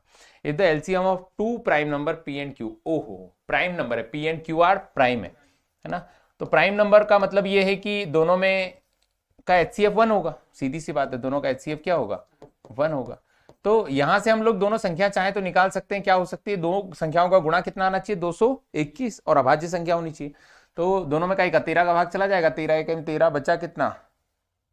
7 2 9 63 91, मतलब 13 और क्या हो जाएगा? 17। एक संख्या 13 और एक 17, जहां पर p q से बड़ा है, मतलब p बराबर कितना हो गया? 17, और q बराबर कितना हो गया? 13। मैंने कैसे निकाल लिया 13 और 17? क्योंकि दोनों अभाज्य, दोनों क्या है? अभाज्य। और गुणनफल क्या आना चाहिए? 221। तो 17 गुणित 13 221 आता है। तो यहां पर 17 से गुणा कर दिया 3 का, माइनस कितना कर दिया? 13। 51 माइनस 13, 51 में से 10 जाएगा तो 41, 3 जाएगा तो 38। करेक्ट आंसर आएगा 38, ऑप्शन सी राइट आंसर होगा। कितना आएगा? 38। मेरा 3rd ईयर में रनिंग में हूं, क्या लाभ मिलेगा? नहीं मिलेगा। आप ऐसा उम्मीद करो कि आपका सेशन खत्म हो तब तक फॉर्म नहीं आए, पर ऐसा पॉसिबल नहीं है। फॉर्म तो आ जाएंगे, है ना, और फॉर्म आ जाएंगे तो मतलब गड़बड़ हो जाएगा। फॉर्म डलने की डेट तक आपका 3 साल का गेस्ट कंप्लीट हो जाना चाहिए, सिंपल सी बात, है ना। 3 साल और कितने दिन? 200 दिन। अगला सवाल, तब जाके आपको गेस्ट माना जाएगा, 50% आरक्षण दिया जाएगा। अच्छा, आप भी गेस्ट है, बहुत बढ़िया। जो गेस्ट नहीं है उनको भी लोड लेने की जरूरत नहीं है, पढ़ो बढ़िया तरीके से, सिलेक्शन आपका 100% होगा। एक पोस्ट आएगी ना, बात खत्म। जब मैं दिल्ली में आईएएस की तैयारी के लिए गया था तो वहाँ पे रेलवे का जो है वो डीएमआरसी नाम से है ना, दिल्ली मेट्रो रेल कॉरपोरेशन। तो डीएमआरसी में टोटल 3 वैकेंसी निकली थी इंजीनियर के लिए, सब इंजीनियर की पोस्ट थी, 3 वैकेंसी थी, 2016 की बात है, 15-16 की। कितने फॉर्म डले होंगे 3 वैकेंसी के लिए? 3 वैकेंसी के लिए कितने फॉर्म डले होंगे? लगभग 2 से 2.5 लाख फॉर्म डले थे। अब आप सोचने वाली बेरोजगारी से ज्यादा ये है कि 2.5 लाख लोगों को कॉन्फिडेंस है कि उन तीनों में से मैं ले लूंगा।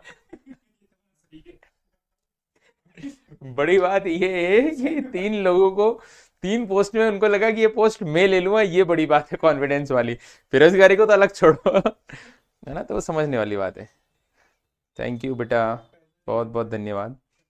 चलिए, वह सबसे छोटी संख्या जिसे 1/13 को गुणा किया जाना चाहिए ताकि उसका दशमलव विस्तार 2 दशमलव स्थान के बाद समाप्त हो जाए।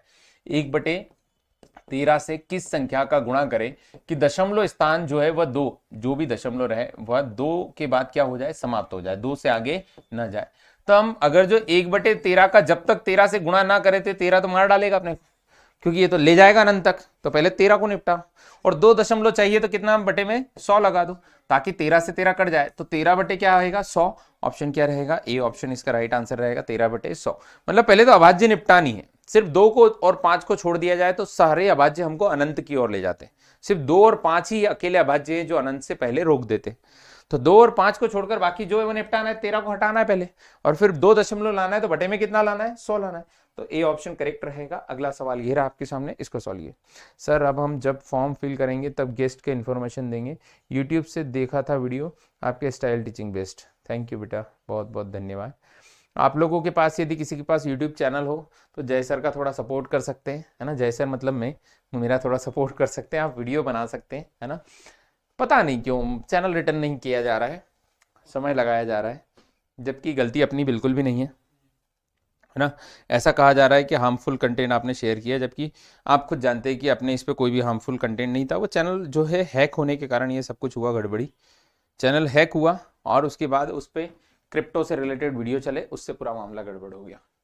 ठीक है, अगला दिया गया a+2 और a+4 में कौन सी संख्या a का गुणज है ना, में से कोई भी संख्या a का गुणज है ना, any one of the number a+2 and a+4 is a multiple of, किसका मल्टीपल है ना, यहां पर a का गुणज नहीं है, गलत लिखा हुआ है। ये संख्याएं किसका गुणज हो सकती है ना, any one of the number a+2 a+4 is a multiple of, किसका गुणज हो सकती है, इनमें से कोई सी भी संख्या किसी एक का गुणज होनी चाहिए, 2 का हो सकती है, 3 का हो सकती है, 5 का हो सकती है, 7 का हो सकती है। बताइए क्या होगा। तो ज्यादातर बच्चे 2 आंसर देंगे। ठीक है, यदि मैं a बराबर 1 ले लूं, क्या ले लूं, 1, तो ये हो जाएगा 1, 3 और 5। करेक्ट। क्या लगता है ये 2 का मल्टीपल है क्या, नहीं। ये 5 का मल्टीपल है क्या, ये तो किस्मत है कि 5 का मल्टीपल आ गया। पर अगर जो मान लो यहां पर मैं a बराबर कोई और वैल्यू ले लूं, a बराबर में ले लिया 7, यदि a बराबर ले लिया 7 तो 7 2 9 और 7 4 11, तो ये तो गड़बड़ हो गया। मतलब ना 2 का मल्टीपल आ रहा है ना 5 का मल्टीपल। अब आप बोलोगे सर 7 का मल्टीपल होगा, तो 7 का मल्टीपल भी हटा सकते हैं। मान लो a बराबर मैंने 11 ले लिया, a बराबर 11 ले लिया तो एक हो गया 11, 11 2 13 और 11 4 15, तो उस केस में 7 का मल्टीपल हो, ऐसा जरूरी नहीं है। अकेला कौन है, बी ऑप्शन। बी ऑप्शन क्या है, 3 का मल्टीपल जरूर होगा, क्योंकि ये 3 जो है क्रमागत संख्या, चाहे सम हो सकती है या विषम, और 3 क्रमागत यदि सम और विषम है तो वो 3 का मल्टीपल होगी। चाहे आप देख लो 2 4 6 लिख लो या 3 5 और 7 लिख लो, कहीं ना कहीं 3 का मल्टीपल आ जाएगा। जैसे यहां 3 का मल्टीपल है, यहां 3 का मल्टीपल है, मतलब कोई ना कोई एक संख्या 3 का मल्टीपल जरूर होगी। तो करेक्ट ऑप्शन आएगा बी। यदि नहीं सूझ पड़ी हो तो एक बार फिर से समझ लो, कहना क्या चाह रहे हैं, समझ में आ रहा है कि ये तीनों संख्याएं किसका मल्टीपल होगी। तो ये 3 क्रमागत सम या विषम है। सम संख्या क्या होती है, जिसमें कितने का अंतर हो, 2 का, और विषम संख्या क्या होती है, 2 का ही अंतर है। तो ये सम भी है और विषम भी है ना। तो ऐसा मत सोच के बैठना कि हम सम है ना, ये आप लोगों ने ये सोच लिया, जबकि ये सम नहीं है, सम और विषम दोनों होती है ना। जैसे 1 3 और 5 और 2 4 और 8, मतलब ये भी सम है और ये भी सम है, लेकिन है तो यही ना, 2 का अंतर है, 4 का अंतर है। तो ये 3 के मल्टीपल होंगे, ना कि 2 के। और मुझे पता है कि 100 में से 95 लोग 2 टिक करके निकल लें, है ना, वो 2, क्योंकि उनको सम दिख रही ना, सीधा सीधा क्या दिख रही, सम, जबकि ये 3 का मल्टीपल होगा। ऑप्शन बी करेक्ट होगा। अगला सवाल ये रहा।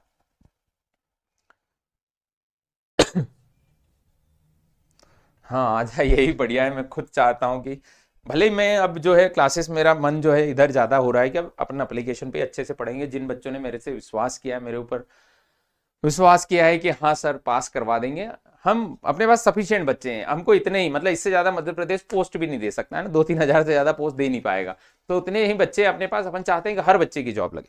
तो मैं आपको सारे चैप्टर अच्छे लेवल पे पढ़ा दूंगा, बढ़िया तरीके से, आप चिंता मत करो, A to Z content provide कर दूंगा, ठीक है। इसका मतलब ये नहीं कि आप भगवान से जाके प्रार्थना करो कि सर का यूट्यूब चैनल नहीं आया ताकि एप्लीकेशन पे पढ़ाते रहे ना, दिलवा देना भैया, है ना। हो सकता है किसी के डायरेक्ट कांटेक्ट हो भगवान से, तो एक बार बात कर लेना थोड़ी सी के, सीधे ही बंदे। अच्छा क्वेश्चन समझ में नहीं आया था, कोई बात नहीं, मैं इसीलिए तो क्लास ले रहा, यहां समझ में आ गया ना। अब इस कॉन्सेप्ट को आपके दिमाग में फिट कर लेना है।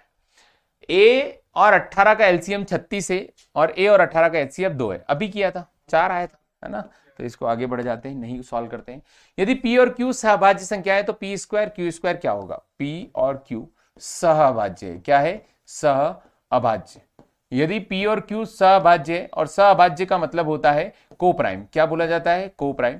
यदि पी और क्यू को प्राइम है, इसका मतलब एचसीएफ बराबर क्या होगा, 1 होगा। पी और क्यू का एचसीएफ क्या होगा, 1। और जब एचसीएफ 1 है तो पी स्क्वायर और क्यू स्क्वायर भी को प्राइम होगा, क्या होगा, को प्राइम होगा, और इनका एचसीएफ भी क्या होगा, 1 होगा। एचसीएफ बराबर क्या होगा, 1 होगा, तो को प्राइम ही होंगे, ऑप्शन ए आएगा, सहभाज्य होंगे, ठीक है। चाहो तो देख लो, 2 और 3 और 2 का स्क्वायर कर दो, 4 और 9, इनमें किसी का भाग नहीं जाएगा, काहे का जाएगा, 1 का, और इनमें भी काहे का जाएगा, 1 का, है ना। तो को प्राइम का स्क्वायर भी को प्राइम होता है, को प्राइम का क्यूब भी को प्राइम होता है, को प्राइम की पावर कितनी भी लगा दो को प्राइम ही हो, ठीक है। अच्छा आपका YouTube चला गया था, वापस आ गया, मतलब आपके पास अच्छा YouTube चैनल है क्या जिसपे थोड़े बहुत सब्सक्राइबर हो, तो प्लीज एक वीडियो बना के शेयर कर देना आप, है ना, मुझे लिंक भेज देना, ताकि थोड़ी सी YouTube से अपील हो जाए। यदि आप ट्विटर यूज करते हैं तो शिक्षक हैं, भावी शिक्षक हैं आप लोग, है ना, थोड़ा सहयोग करिए।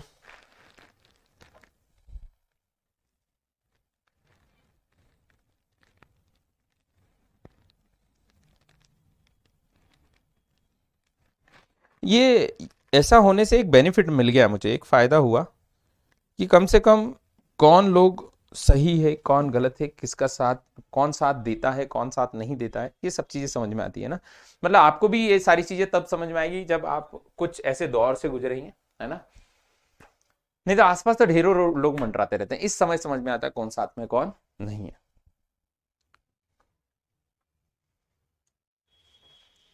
चलिए, यदि 3 संख्या a का सबसे छोटा अभाज्य गुणनखंड है और 7 संख्या b का सबसे छोटा अभाज्य गुणन है, तो a प्लस b का सबसे छोटा अभाज्य गुणनखंड क्या होगा। 3 a का सबसे छोटा अभाज्य गुणनखंड है, a का सबसे छोटा मतलब 3 से बड़ा क्या हो सकता है, 5 हो सकता है, 7 हो सकता है, 11 हो सकता है, कौन कौन है मुझे नहीं मालूम, लेकिन सबसे छोटा कौन है, 3, 3 से छोटा कोई नहीं। और b का सबसे छोटा अभाज्य गुणनखंड कौन है, 5 नहीं सॉरी कौन है, 7। और यहां पर कौन है हमको मालूम नहीं, यहां पर कौन है हमको मालूम नहीं, यहां पर कौन है हमको मालूम नहीं। If 3 is the least prime factor number of a and 7 is the least prime factor of number b, then the least prime factor of a plus b, इन दोनों का लीस्ट प्राइम फैक्टर क्या होगा। तो 3 और ये सारी संख्याएं जो आएगी ये सब क्या होगी, अभाज्य होगी, क्या होगी, अभाज्य। लेकिन अभाज्य काय से, 3 से बड़ी होगी, और 3 से बड़ी होगी तो मैं यहां लिख दूं क्या, विषम अभाज्य होगी। कौन सी होगी, विषम, क्योंकि सम तो 2 ही है, अरे हाँ या ना। और यहां पर भी कौन सी होगी, विषम अभाज्य। और यदि ये सब विषम अभाज्य होगी मतलब गुणनफल भी क्या आएगा, विषम आएगा, हाँ या ना। मतलब ए भी विषम और बी भी क्या होगा, विषम, और ए भी विषम बी भी विषम, दो विषम संख्याओं का योग क्या होता है, सम, और सम में कई का भाग जाता है, सम में 2 का भाग जाता है। तो करेक्ट आंसर आएगा ऑप्शन ए, 2 का भाग जाएगा। बहुत सारे बच्चे 10 लगाते है ना, क्योंकि 7 3 10 होता है।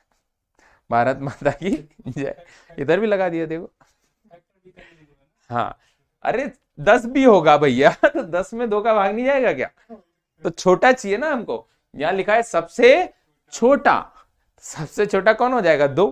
तो जो बच्चा अगर जो ऑप्शन देख के भी 10 लगा रहा है तो वो गणित पे ध्यान ही नहीं दे रहा है, क्योंकि 10 में काई का भाग जाता है 2, तो 10 कैसे छोटा हुआ, 10 से छोटा तो 2 हुआ ना। अरे हाँ या ना, बात समझ में आ रही है। जैसे मान लो मैं बोलता हूं 10 सबसे छोटा अभाज्य, तो 10 हो ही नहीं सकता, हमेशा विषम ही छोटा होगा। सबसे छोटा कौन होगा 2। मान लो 10 नहीं बन रहा है तो 10 की जगह 12 लिख रहे हो, तो 12 में 2 का भाग जाता है। चलो 15 लिख रहे हो तो 15 में काई का भाग जाता है 3, फिर उस केस में 3 छोटा है ना, तो इसीलिए 10 नहीं हो सकता, क्या रहेगा 2। तो इसका करेक्ट आंसर आएगा 2। अगला सवाल। अच्छा, ये ऐसे सवाल में ही मजा आता है, ऐसे क्वेश्चन आपकी एग्जाम में पूछे जाएंगे, छोटे छोटे सवाल। आप समझ रहे हैं, आज की क्लास में जो है स्टूडियो में से ले रहा हूं ना, मैं ऑफलाइन क्लास से नहीं ले रहा हूं, फिर भी बच्चे यहां पर भी बैठे हुए हैं स्टूडियो में। बड़ी बात यह है कि स्टूडियो में भी पढ़ने के लिए तैयार बैठे हैं। हाँ बेटा, नीरज सिंह ठाकुर, लेकिन मेरे पास मतलब इन सब चीज़ों का इतना नहीं है नॉलेज, है ना, ट्विटर के बारे में। और दूसरा है कि मैं इतना हताश भी हो गया कि आए तो ठीक है, नहीं आएगा तो अपन एप्लीकेशन पे ही पढ़ेंगे, ठीक है। वह सबसे छोटी संख्या जिसे √27 को गुणा किया जाए ताकि यह एक परिमेय संख्या बन जाए। √27 का किससे मल्टीप्लाई किया जाए, तो √27 जो है वो 9 गुणित कितना होता है 3, मतलब 3 तो बाहर हो गया, रूट कितना बचा 3। इसको निपटाना है तो कैसे गुणा कर दो √3 ताकि ये क्या बन जाए परिमेय। तो ऑप्शन आएगा √3, ऑप्शन सी, है ना। कुछ बच्चे जल्दबाजी में √27 भी लगा सकते हैं, ठीक है, जबकि इसका राइट आंसर रहेगा √3। अगला सवाल।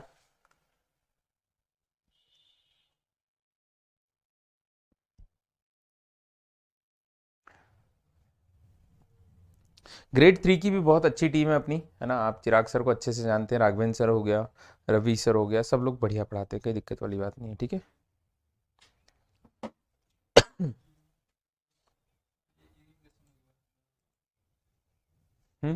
ऑप्शन है वह सबसे छोटी परिमेय संख्या जिसे 1/3 को गुणा किया जाना चाहिए ताकि उसका दशमलव विस्तार दशमलव के एक स्थान के बाद समाप्त हो जाए, एक स्थान तक रहे फिर समाप्त हो जाए। तो क्या रहेगा ऑप्शन बी, है ना।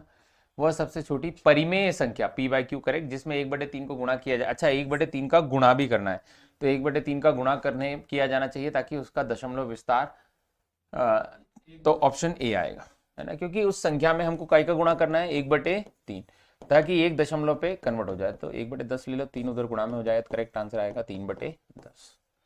क्या होगा 3/10, 1/3 का उसमें गुणा भी करना है ना, इसलिए ये सही रहेगा, ठीक है। अगला सवाल, ये ऐसा लिखा हुआ है 92 पावर n माइनस 42 की, ये लिखा है 9 की पावर 2n माइनस 4 की पावर 2n, ऐसा लिखा होगा शायद, 9 की पावर 2n और 4 की पावर 2n।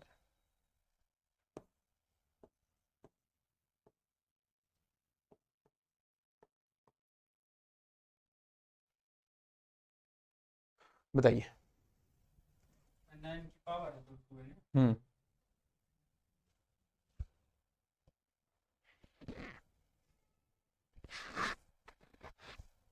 ना पावर में लिखा है, वो वहां गलत लिखा था, मैंने काट के लिख दिया। 2n कौन सी संख्या है, सम या विषम, सम, क्योंकि 2 की गुणा के, और ये भी क्या है सम। तो अगर जो आपके सामने ऐसा लिखा हो कि a² माइनस b² क्या होता है a प्लस b और a माइनस b, मतलब यदि a की पावर सम संख्या है माइनस b की पावर सम संख्या है तो योग से भी विभाजित होता है और अंतर से भी। तो 9 + 4 मतलब 13 से भी विभाजित होगा, और 9 - 4 मतलब काई से 5 से विभाजित होगा। करेक्ट आंसर आएगा ऑप्शन सी, मतलब योग और अंतर दोनों से विभाजित, ठीक है, ऑप्शन सी राइट आंसर आएगा, 13 से भी और 5 से भी। अगला सवाल,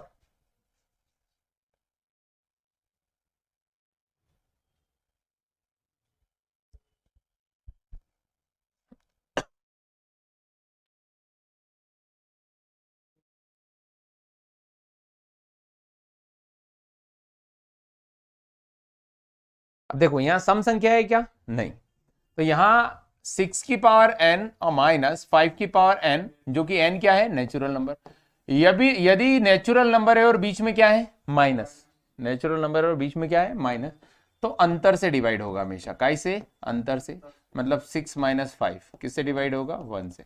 करेक्ट आंसर आएगा 1। और दूसरी बात, 6 + 5 11, इसने जान करके ही नहीं दिया है ना, दे देता तो कभी हम कंफ्यूज भी होते। ये अंतर ही होगा, 6 - 5 मतलब कैसे डिवाइड होगा? 1 से। अब जैसे मान लो 6 की घात में ले लेता हूँ, प्राकृत संख्या बोली, 6 की घात 3 ले लिया, कितना हो गया? 216। और 5 की घात 3 कितना हो गया? 125।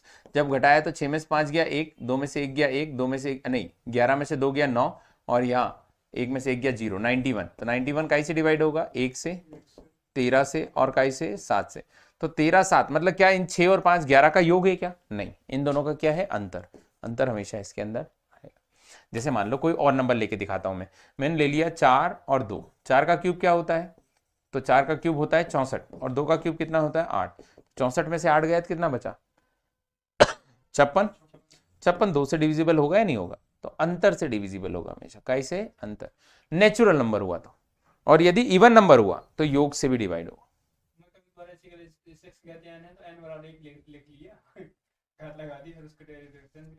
योग से भी डिवाइड हो सकता है यदि इवन नंबर होगा तो। यदि a की पावर n माइनस b की पावर n, n क्या है? इवन, तो a प्लस b और a माइनस b, और n यदि ऑड, और a की पावर n माइनस b की पावर n, तो हो जाएगा a माइनस b। प्लस से नहीं हो। और जब नेचुरल हो, तो नेचुरल मतलब इवन ऑड दोनों आ रहे, तो उस केस में देखो दोनों में माइनस है ना, तो माइनस वाला ही लेंगे, प्लस वाला नहीं लेंगे। अगला सवाल।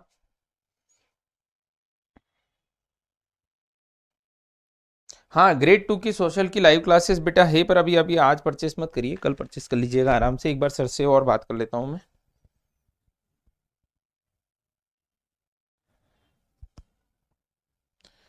सॉल्व करिए, क्या आंसर आएगा? हेलो। हाँ हाँ, अभी तो आधे क्वेश्चन में 50 और बाकी। नहीं नहीं नहीं, 50 हो गए, 50 और बाकी 100 क्वेश्चन। ठीक है, लेट आऊँगा। ठीक ठीक, चलिए सॉल्व करिए, क्या आंसर आएगा? अगला सवाल। 3 से बड़ी किसी अभाज्य संख्या के वर्गों को 6 से भाग देने पर शेषफल क्या होगा? 3 से बड़ी किसी अभाज्य संख्या के वर्ग, जैसे 5 का वर्ग कितना हो गया? 25। ठीक है, 7 का वर्ग कितना हो गया? 49। और 11 का वर्ग कितना हो गया? 121। 13 का वर्ग कितना हो गया? 169। तो इतना तक जाने की जरूरत नहीं है, किसी एक पे चेक करोगे सेम आएगा। 6 से भाग दोगे 6 चौक 24, 1 बच जाएगा। 6 से भाग दोगे 48, 1 बच जाएगा। 6 से भाग दोगे 120, 1 बच जाएगा। 6 से भाग दोगे 6 दूनी 12, 6 8 48, फिर 1 बच जाएगा। हर केस में कितना बच रहा है? 1। करेक्ट आंसर आएगा 1, ऑप्शन ए राइट आंसर। ठीक है, बिल्कुल। आगे बढ़ते हैं, अगला सवाल, इसको सॉल्व करिए। किसी पूर्णांक m के लिए प्रत्येक सम पूर्णांक निम्नलिखित में लिखा जाएगा। m एक पूर्णांक है, तो सम पूर्णांक क्या होगा? सम पूर्णांक होगा 2m। क्या होगा? 2m। m+1 मत कर देना, क्योंकि m+1 विषम हुई तो जुड़ के सम हो जाएगी, लेकिन सम जुड़ के विषम हो जाएगी। m+2 भी नहीं होगा, है ना? कुछ बच्चे m+2 लिख सकते, पर क्या रहेगा? 2m। हम m+2 को सम संख्या नहीं बोल सकते। m+2 सम भी हो सकता है और विषम भी हो सकता है, लेकिन 2m जो रहेगा वो हमेशा क्या रहेगा? सम। ठीक है, तो करेक्ट आंसर आएगा 2m, जो कि राइट आंसर है। अगले सवाल की ओर बढ़ते हैं। अगला सवाल ये रहा, इसको सॉल्व करिए। अगला क्वेश्चन आपके सामने है।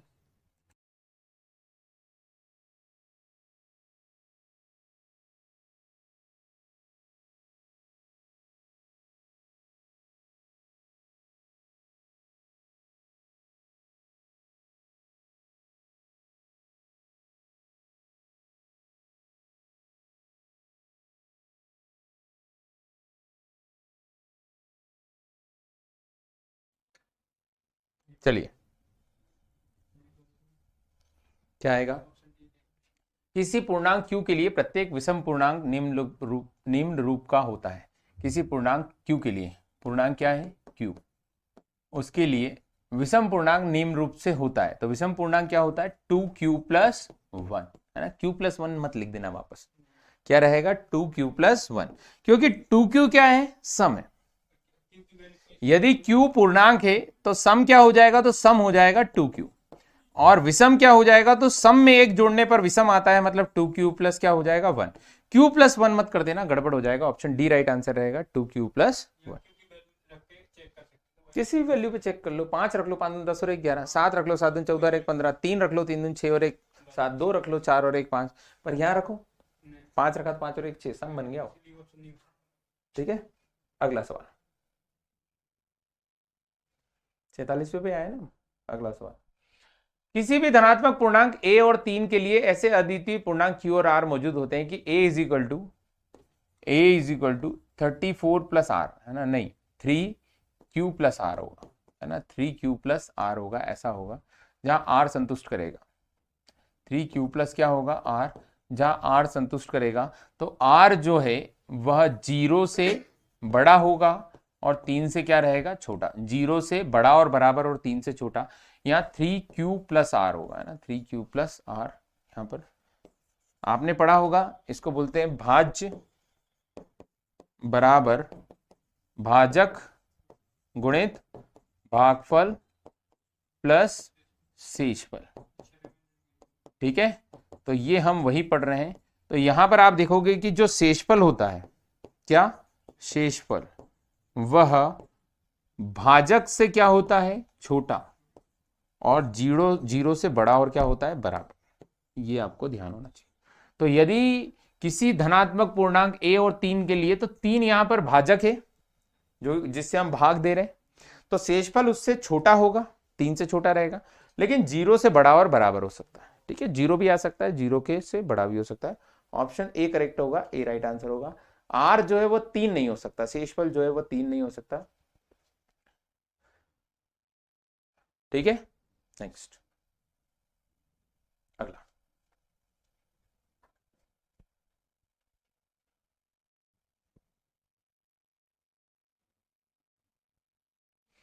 यूक्लिड विभाजन, उसी को बोला जाता है यूक्लिड डिवीजन लेमा, जो अभी लिखा था मैंने। यूक्लिड विभाजन प्रमेय कहती है कि दो धनात्मक पूर्णांक a और b के लिए अद्वितीय पूर्णांक q और r मौजूद है, a is equal to b q plus r. तो यहाँ पर r जो है रिमाइंडर, वह जो है b से छोटा होगा और g 0 से बड़ा और बराबर होगा। ठीक है, सेम पॉइंट है। ऑप्शन कौन सा रहेगा, सी ऑप्शन करेक्ट होगा। अगला सवाल, एक शून्येतर परिमेय संख्या और एक अपरिमेय संख्या का गुणनफल क्या होगा।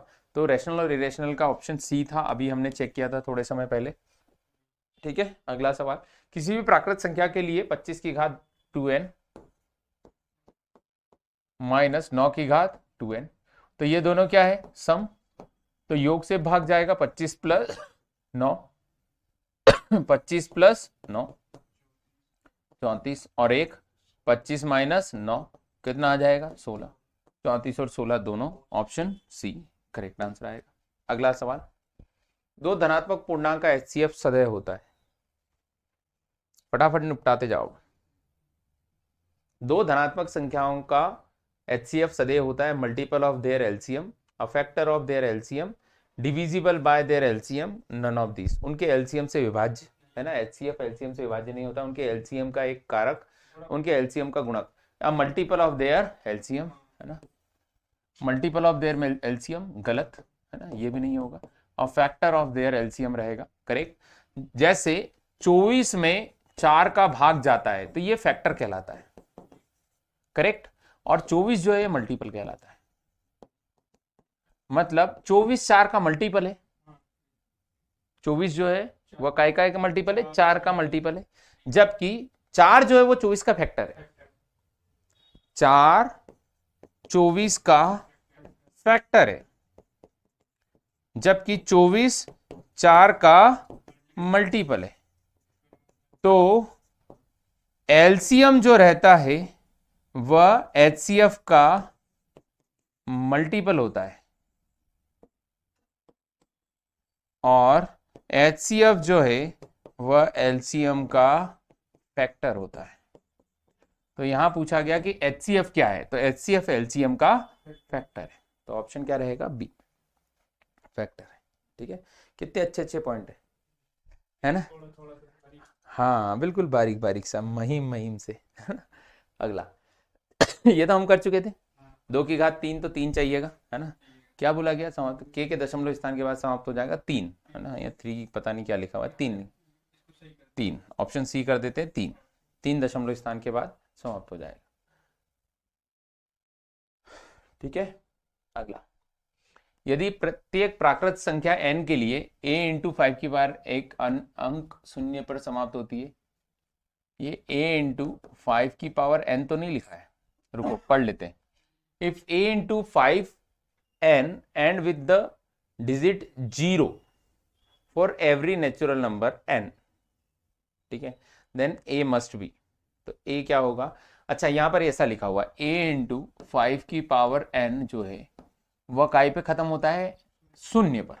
ये पावर n लिखा है, क्या लिखा है? पावर n लिखा है, मतलब यहां लिखा है a इंटू 5 की पावर n, तो उसने बोला है कि ये हमेशा 0 पे समाप्त होता है, देन a की वैल्यू क्या होगी? n कुछ भी रख लो, n नेचुरल नंबर है, ऐसा लिखा हुआ है a इंटू 5 की पावर n, जहां पर n क्या है? नेचुरल, तो नेचुरल का मतलब 1 2 3 4 5 जो रखना है रख लो, तो इसका इकाई अंक जो क्या आना चाहिए? 0, तो बट ऑब्वियसली ये संख्या कौन सी होनी चाहिए? सम, क्योंकि 5 का गुणा सम से करते हैं तब जाके क्या आता है? 0, और 0 की पावर कितनी भी लगा दो 0 ही आएगा, तो नेचुरल नंबर नहीं, नेचुरल नहीं चलेगा। एन इवन नंबर बिल्कुल, सम संख्या चलेगा। एन ऑड नंबर नहीं चलेगा, नन ऑफ दिस, तो ये नहीं चलेगा, तो बराबर संख्या की जगह क्या लिखेंगे? सम संख्या, करेक्ट आंसर आएगा सम। ठीक है, करेक्ट बन जाएगा। अगला, सभी दशमलव संख्याएं rational number, irrational number, real number, integer. क्या ऑल डेसिमल नंबर जो होते हैं वो रेशनल नंबर होते हैं? इरेशनल नंबर होते हैं। इरेशनल मतलब क्या बोलते हैं? तर्कहीन नहीं बोलते हैं। रेशनल को बोलते हैं परिमेय, और इरेशनल को बोलते हैं अपरिमेय। और रियल नंबर होते हैं या इंटीजर होते हैं? बताओ आंसर क्या होगा? भारत माता की जय। सबका वेट करूंगा मैं, कौन आंसर देता है इसका बताओ।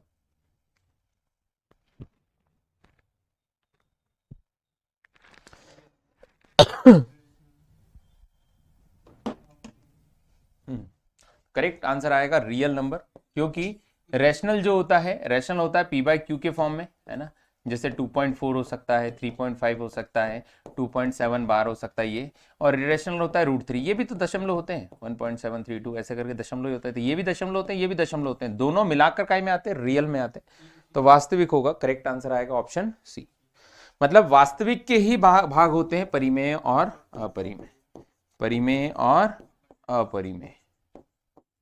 ठीक है, ये किसके भाग है? वास्तविक। और दशमलव जो हैं वो वास्तविक भी होते हैं और परिमेय भी होते हैं और अपरिमेय भी होते हैं। ठीक है, अगला सवाल, ये घंटी वाला सवाल। सर प्लीज बताएं क्लास कब कब रहती है? फिक्स क्लास है आपकी 9 से 12 वाली, है ना, बाकी की क्लास जो है वो आपकी शेड्यूल होती है। 9 से 12 फिक्स है, 3 घंटे तो रोज पढ़ाऊंगा ही पढ़ाऊंगा, कल छोड़ के, संडे है ना कल। बाकी फिर भी क्लास रख ली मैंने आप लोगों के लिए, और क्या भगवान से मिलोगे।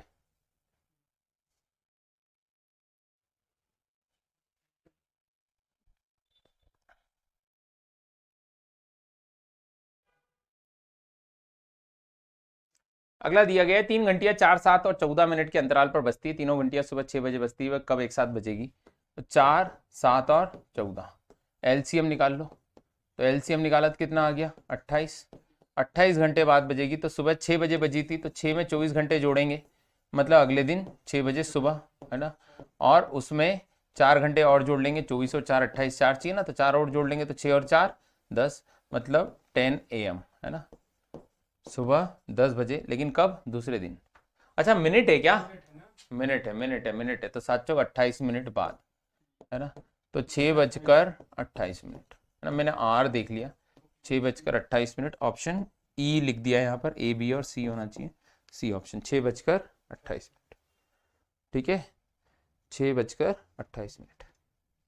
अगला, इसको सॉल्व करिए। कितनी अभाज्य संख्याएं 10n+1 के रूप में है,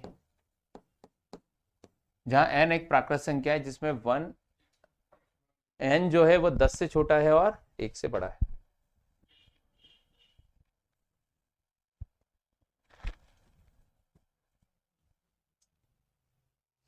How many prime number are of the form 10n+1 where n is a natural number such that 1 के बराबर या 10 से छोटा, तो भैया ये तो करना ही पड़ेगा, हाँ या ना, करना पड़ेगा।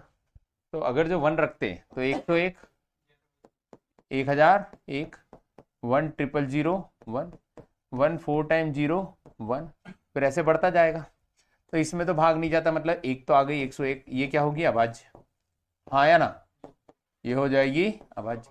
इसमें 7 का भाग जाता है, 7 1 7, 3 बचा 7 चौक 28, 2 बचा 7 21, 7 से कट जाएगा, ये अभाज्य नहीं होगा। यहाँ 7 से भाग दिया, 7 1 7, 3 बचा 7 चौक 28, 2 बचा 7 दूना का 14, कितना बचा 6 61।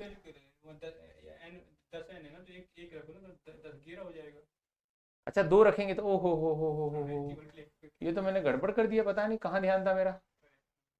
n बराबर यदि 1 रखेंगे तो 11, 21, 31, 41, 51, 61, 71, 81, 91 और 10 से छोटा ही रखना, यही रखना है। तो कौन कौन हो जाएगा, 1 2 3 और ये नहीं होगा, 3 और 4 होगी, ऑप्शन कौन सा, सी। अच्छा 31 भी आएगा, 5 कितनी हो जाएगी 5, फिर लिख देते हैं 11, 31, 41, 61, 71, बस 2 2 4 और 1 5, क्या आएगा 5, है ना।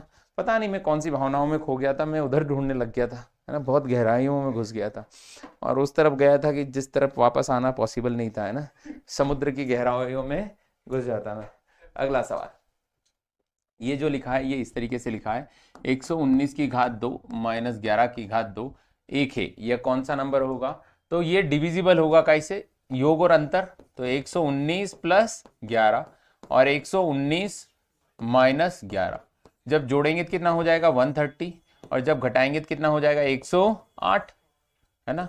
तो क्या बोला गया है, प्राइम नंबर तो नहीं हो सकता, कंपोजिट नंबर बिल्कुल समग्र संख्या है, एन ऑड प्राइम नंबर नहीं, है ना, एन ऑड कंपोजिट नंबर गलत, इवन आएगा। तो ऑप्शन कौन सा रहेगा, बी, है ना, बी ऑप्शन करेक्ट हो बी ऑप्शन इसका राइट आंसर रहेगा, ठीक है। आगे बढ़े, नेक्स्ट अगला, पाई क्या है, तो पाई इरेशनल नंबर है, बी ऑप्शन आएगा इरेशनल। 22/7 क्या है, तो 22/7 रेशनल है, रेशनल मतलब परिमेय ना, ये परिमेय है, जबकि पाई जो है वह क्या है, अपरिमेय।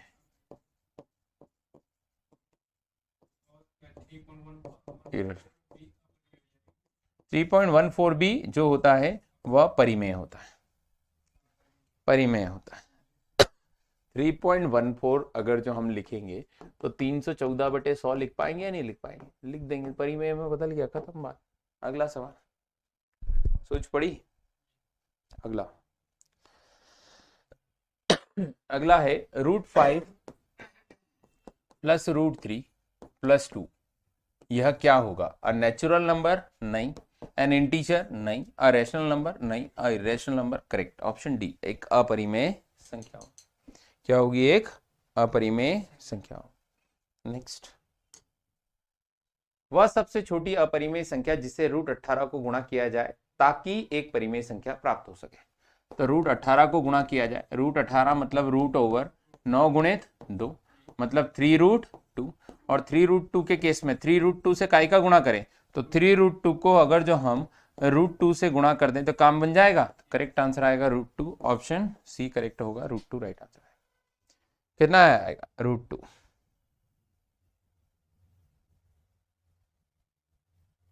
ओनली हिंदी कैसे आ जाएगा, हिंदी इंग्लिश दोनों में आएगा ना, ओनली हिंदी में पेपर नहीं आएगा। बच्चे बोल रहे कि अगर जो ऐसा हिंदी में लिखा गया है समग्र संख्या और ये सब नहीं आएगी, है ना, आपकी इंग्लिश हिंदी दोनों आएगी, ठीक है। चलो ये यहाँ हो गया था। पाई का दशमलव विस्तार है non terminating non repeating, non terminating non repeating decimal, option B. अगला 17/8 का दशमलव प्रसार दशमलव के कितने स्थान के बाद समाप्त हो जाएगा, 17 कितना है 8, काय से गुणा करें कि ये 100 में कन्वर्ट हो जाए, तो 125 से गुणा कर दो, ऊपर भी काय से हो जाएगा 125, ताकि ये काय में कन्वर्ट हो जाए 1000, और 1000 में कन्वर्ट हो जाए तो 3 दशमलव के बाद समाप्त हो जाएगा, ऑप्शन क्या रहेगा, सी। कितने दशमलव के बाद 3, है ना, करेक्ट आंसर रहेगा ऑप्शन सी।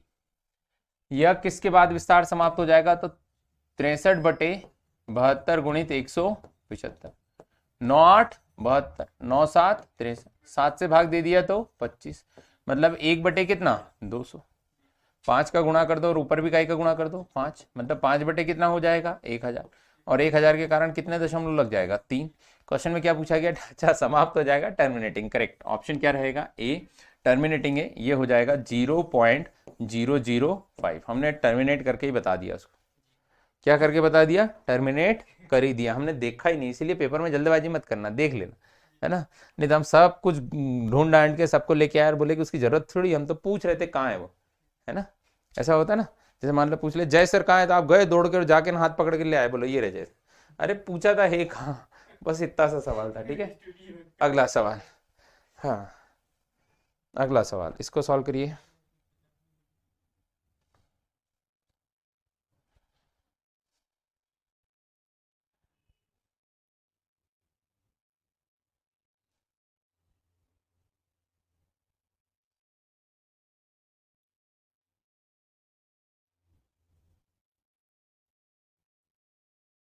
क्या यूट्यूब वाले भी ढीठ हो गए, सुनने को तैयार नहीं है।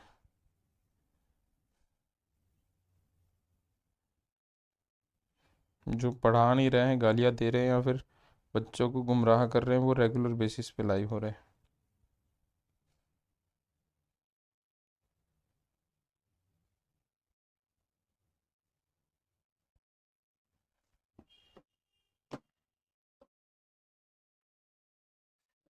अजय अपने 50वें जन्मदिन पर एक बड़े बैंक्वेट हॉल में पार्टी आयोजित करना चाहता है। उसका एक बड़ा सा बैंक्वेट हॉल है, उसका 50वां जन्मदिन है, उस दिन आयोजित करना चाहता है, जिसमें एक निश्चित संख्या में कुर्सियां होती है, कुछ निश्चित संख्या में संख्या है जो कुर्सियां हैं। वह चाहता है कि मेहमान अलग अलग समूह में बैठे, जैसे जोड़े 3 4 5 और 6, मतलब 2 लोग भी बैठ पाए, 3 लोग भी बैठ पाए, 3 4 लोग बैठ पाए, ऐसा वो बनाता है।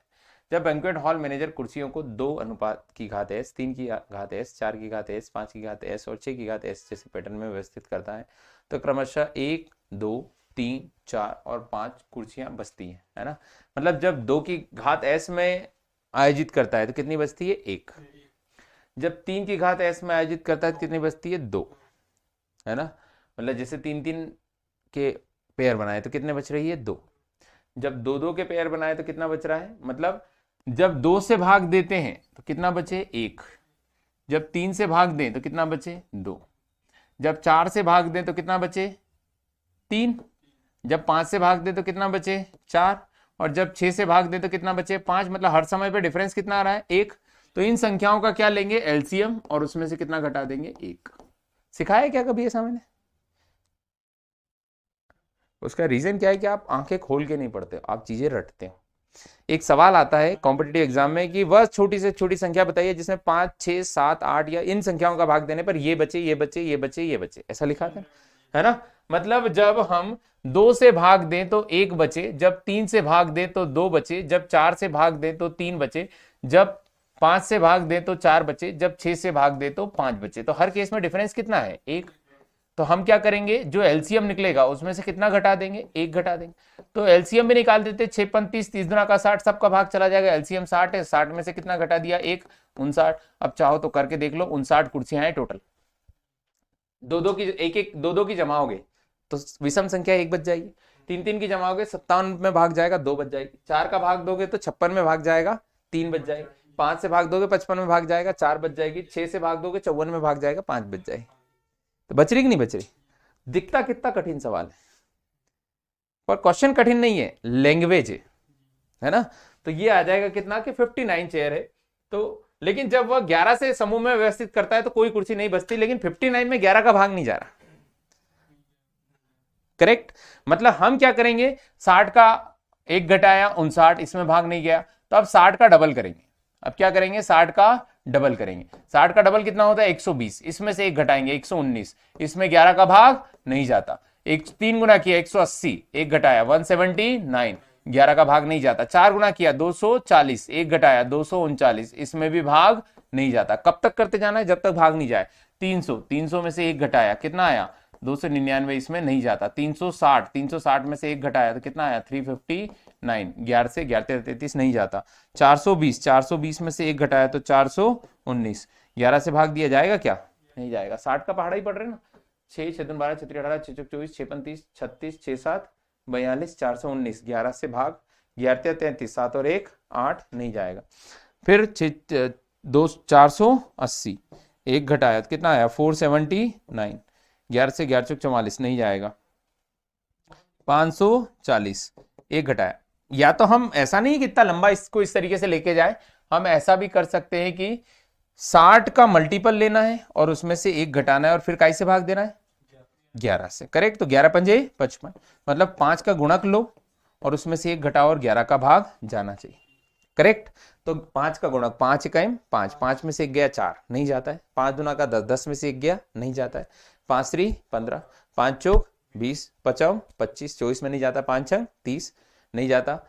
5 नाम 45। यदि n बराबर यदि 9 हो जाए, कितना हो जाए 9, तो 45 में से एक जाएगा 44, 44 में 11 का भाग जाएगा, नहीं जाएगा, चला जाएगा। मतलब 60 का कितना गुणा करना है 9, 9 छंग 54 माइनस 1 53, 539 करके देख लो। 11 चौक 44, 9 बचा, 11 नाम 99, तो कुर्सी कितनी होगी 539, है ना, कितनी होगी। हाँ हाँ, बस एक ही बार बढ़ाना था, लेकिन वो बेसिक मेथड, मतलब एक छोटा बच्चा जो नहीं सोच पा रहा तो वो ऐसे सोच सकता है, क्योंकि हमको मल्टीपल का ही क्या चाहिए 11 का। 59 मिनिमम है जिसमें हमारी सारी कंडीशन फॉलो हो रही, बस ये नहीं हो रही, और इसके लिए हमको आगे बढ़ना पड़ा। ठीक है, तो क्या आएगा 539 चेयर। पहला क्वेश्चन, बैंक्वेट हॉल में कितनी कुर्सियां हैं, तो 539। अब ये हमको क्यों करना पड़ा, क्योंकि यहां हम आए नहीं थे, नहीं तो यहां आ जाते 11 का भाग दो, 11 33, 11 77, मतलब जा तो जा रहा है, ये ऑप्शन हो सकता है। लेकिन क्या इसमें 5 का भाग देने पर 4 बच रहा है, नहीं, आखिरी में 2 बचेगा, मतलब ये ऑप्शन नहीं हो सकता। 5 का भाग देने पर यहां 4 बच रहा है, 11 कम 11, 11 99, ये भी काम हो रहा है। लेकिन क्या 3 का भाग देने पर 2 बच रहा है, 3 6 18, 2 3 नाम 27, 2 बच रहा है। 2 के भाग देने पे भी काम चल रहा है, 5 के भाग देने पे भी काम चल रहा है। 6 का भाग दिया, 6 3 18, 2 बचा, 2 बचा मतलब 29, 6 चौक 24, कितना बच रहा है 5, दोनों काम हो गए, तीनों काम हो गए।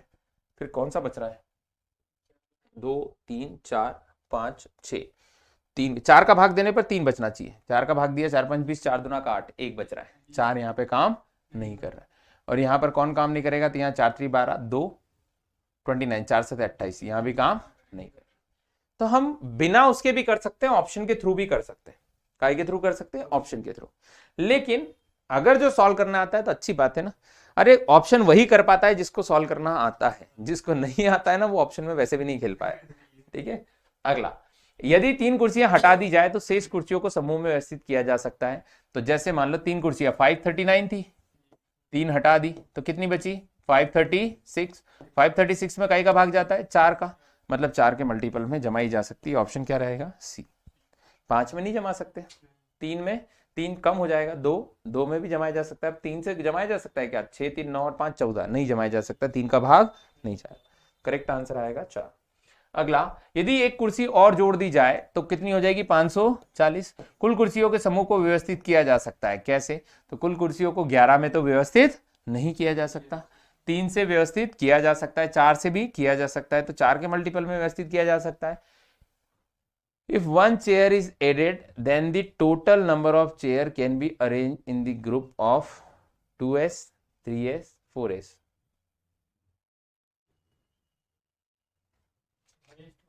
तो हाईएस्ट चाहिए, लोवेस्ट चाहिए, क्योंकि 2 में भी अरेंज की हो जाएगी, 4 में भी हो जाएगी और 3 में भी। तो हाईएस्ट 4s में हो सकता है और लोवेस्ट 2s में हो सकता है। If one chair is added, then the total number of chair can be arranged in the group of, हम हाईएस्ट लगा देते हैं कितना 4s, ये हाईएस्ट, और लो पूछा जाए तो कितना है 2s।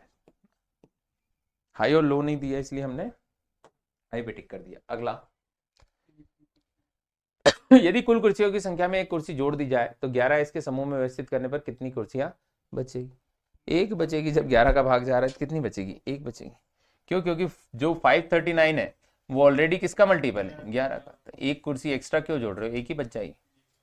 ठीक है, अगला, यदि कुछ कुर्सियों को 9s के समूह में व्यवस्थित किया जाए तो मूल व्यवस्था में कितनी कुर्सियां बचेगी, तो 539 है, 9 के इसमें करेंगे तो 9 से 9 9 पंजे 45, बचा कितना 8 89, 9 से 81, बच कितनी जाएगी 8, मतलब 8 कुर्सियां बच जाएगी, ऑप्शन ए करेक्ट रहेगा 8। 8 ठीक है।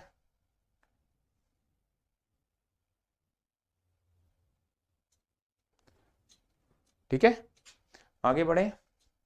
नेक्स्ट, मीरा स्वास्थ्य के प्रति बहुत सचेत है ना, और फास्ट फूड, केक, आइसक्रीम आदि से परहेज करती है, नहीं खाती। अपने जन्मदिन पर उसने अपने दोस्तों को, मेहमानों को फल परोसने का फैसला किया। उसके पास 60 केले और 36 सेब है, जिन्हें उन्हें सभी को बराबर बांटना है। तो 60 केले और कितना है, 26 सेब है, जिसको उनको सभी को बराबर बांटना है। मीरा अधिकतम कितने मेहमानों को आमंत्रित कर सकती है, ज्यादा से ज्यादा कितने मेहमान आमंत्रित कर सकती है। तो देखो, बराबर बांटना है मतलब 60 और कितना है 36, 4 से भाग दे दिया, या 9 से नहीं 6 से भाग दे दे क्या, 12 से भाग दे दिया, 12 पंजे 60, 12 36। ठीक है, सबको बराबर बांटना है। क्या बांटना है, सबको बराबर। तो ध्यान से सुनना, सबको बराबर बांटना है तो 12-12 फल बांट सकते, सॉरी 36 सेब है, जिनमें से सभी को बराबर बांटना है, सभी को बराबर बांटना है। तो यदि 5-5 सेब देंगे तो 12 लोगों को 60 हो जाएगा, और 3-3 दूसरे देंगे तो 12 लोगों को ये हो जाएगा। मतलब हम बुलाएं कितने लोग, अच्छा बराबर बांटना है, मतलब 5-5 ये बांट दे, 3-3 वो बांट दे, है ना। तो टोटल मिला के कितने को बुलाएंगे, 12, है ना। ये 12 हो सकते हैं। अब अगर जो मान लो 5-5 3-3 के अलावा कुछ और बांट सकते हैं क्या, 5 बांटेंगे तो 12 लोगों को बन जाएगा, 3 बांटेंगे तो 12 लोगों को। तो ऑप्शन कौन सा आएगा, सी ऑप्शन। क्या ऑप्शन आएगा, सी। मीरा अधिकतम कितने मेहमानों को आमंत्रित कर सकती है, तो 12 मेहमानों को अधिकतम आमंत्रित कर सकती है, क्योंकि 12 को आमंत्रित करेगी तो 5 के हिसाब से बांट देगी, और किसके हिसाब से बांट देगी, 3 के हिसाब से बांट देगी, है ना। आगे बढ़ते हैं, नेक्स्ट अगला, यही सवाल है क्या, नहीं अगला। प्रत्येक अतिथि को कितने सेब मिलेंगे, तो सेब कितने थे, सेब थे कितने 60, केले थे और सेब कितने थे 36, तो सेब कितने मिलेंगे 3, और केले कितने मिलेंगे 5 ना, केले सस्ते हैं इसलिए ज्यादा मिलेंगे। तो यहाँ पर कितना आएगा 3, करेक्ट आंसर आएगा 3, ऑप्शन ए। प्रत्येक अतिथि को कितने केले मिलेंगे, तो 5। अगला सवाल, यदि मीरा 42 आम भी बांटने का निर्णय लेती है तो वह अधिकतम कितने मेहमानों को आमंत्रित कर सकती है। मतलब 60 थे, 36 थे, उसने बीच में 42 भी घुसेड़ दी, 12 नहीं आ पाएगा, अब 6 के हिसाब से आएगा, 6 दाएं 36, 6 7 42, 6 ही मेहमान बुला सकती है।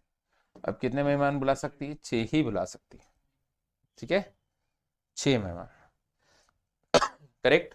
अगला, प्रत्येक अतिथि को कुल कितने फल मिलेंगे, तो 6 मेहमान है, 60 फल है, 36 फल है, और फिर कितने 42 है, 6 से 10 36, 6 7 42, 2 चीजें थी तो 16, तीसरी और जुड़ गई तो 23, करेक्ट आंसर आएगा 23। 10 + 6 + 7 कितना हो जाएगा 23। टोटल कितने फल मिलेंगे, ये रहा। नीचे दिए गए कारक पक्ष का अवलोकन करें और प्रश्नों का उत्तर दें, ये दिया गया है। तो यहाँ पर आप ध्यान से देखोगे तो 5, ये सिंपल सा क्वेश्चन है, 5 से 85 बन रहा है, तो 5 से 85 कब बनता है, कैसे गुणा हो, 17 से, 17 पंजे 85, मतलब इन दोनों का गुणा करके ऊपर की संख्या लिखी गई। अब इन दोनों का गुणा करके लिखेंगे तो 85 से 125 कब पहुंचता है, 45 कितनी बार में बनता है, 5 बार में, 425 पहुंचता है। इन दोनों का गुणा करेंगे तो बिल्कुल 1275 आएगा। इन दोनों का गुणा करेंगे तो 12 36, 5 3 15 का 5 हासिल 1, 7 21 और 1 22 का 2 बचा कितना 2, 12 36 और 2 38, 38 तो कितना हो जाएगा 25। तो x की वैल्यू होगी 3825, ऑप्शन कौन सा है, बी। अगला पूछा गया y की वैल्यू, तो y की वैल्यू कितनी निकाली थी अपन ने, 85 गुणित कितना किया था 5 बार, y की वैल्यू कितनी आई थी 5, y की वैल्यू 5, और z की वैल्यू क्या थी 17, तो z की वैल्यू अगली पूछी गई होगी, क्या हो जाएगी 17। ठीक है, ये 3 क्वेश्चन थे। अगला, x + y + z का मान क्या होगा, तो x बराबर कितना है 8225 प्लस y की वैल्यू 5 और z की वैल्यू 17, तो 5 5 10 7 17 का 7, एक ही में इकाई अंक 7 है, ऑप्शन बी करेक्ट आंसर आएगा ना। बाकी जोड़ना जोड़ लो, 2 3 और 1 4, 3847, ये 825 था ना, 3825 था, तो 3847, ऑप्शन बी करेक्ट आएगा, ठीक है, बन जाएगा। नेक्स्ट, वापस से कथन और निष्कर्ष वाले सवाल है, तो कल की क्लास में कवर करवा दूंगा, कल जो हम 10th क्लास की क्लास लेंगे सुबह 10 बजे उसमें कवर करवा दूंगा, ठीक है। आज मैंने मोड़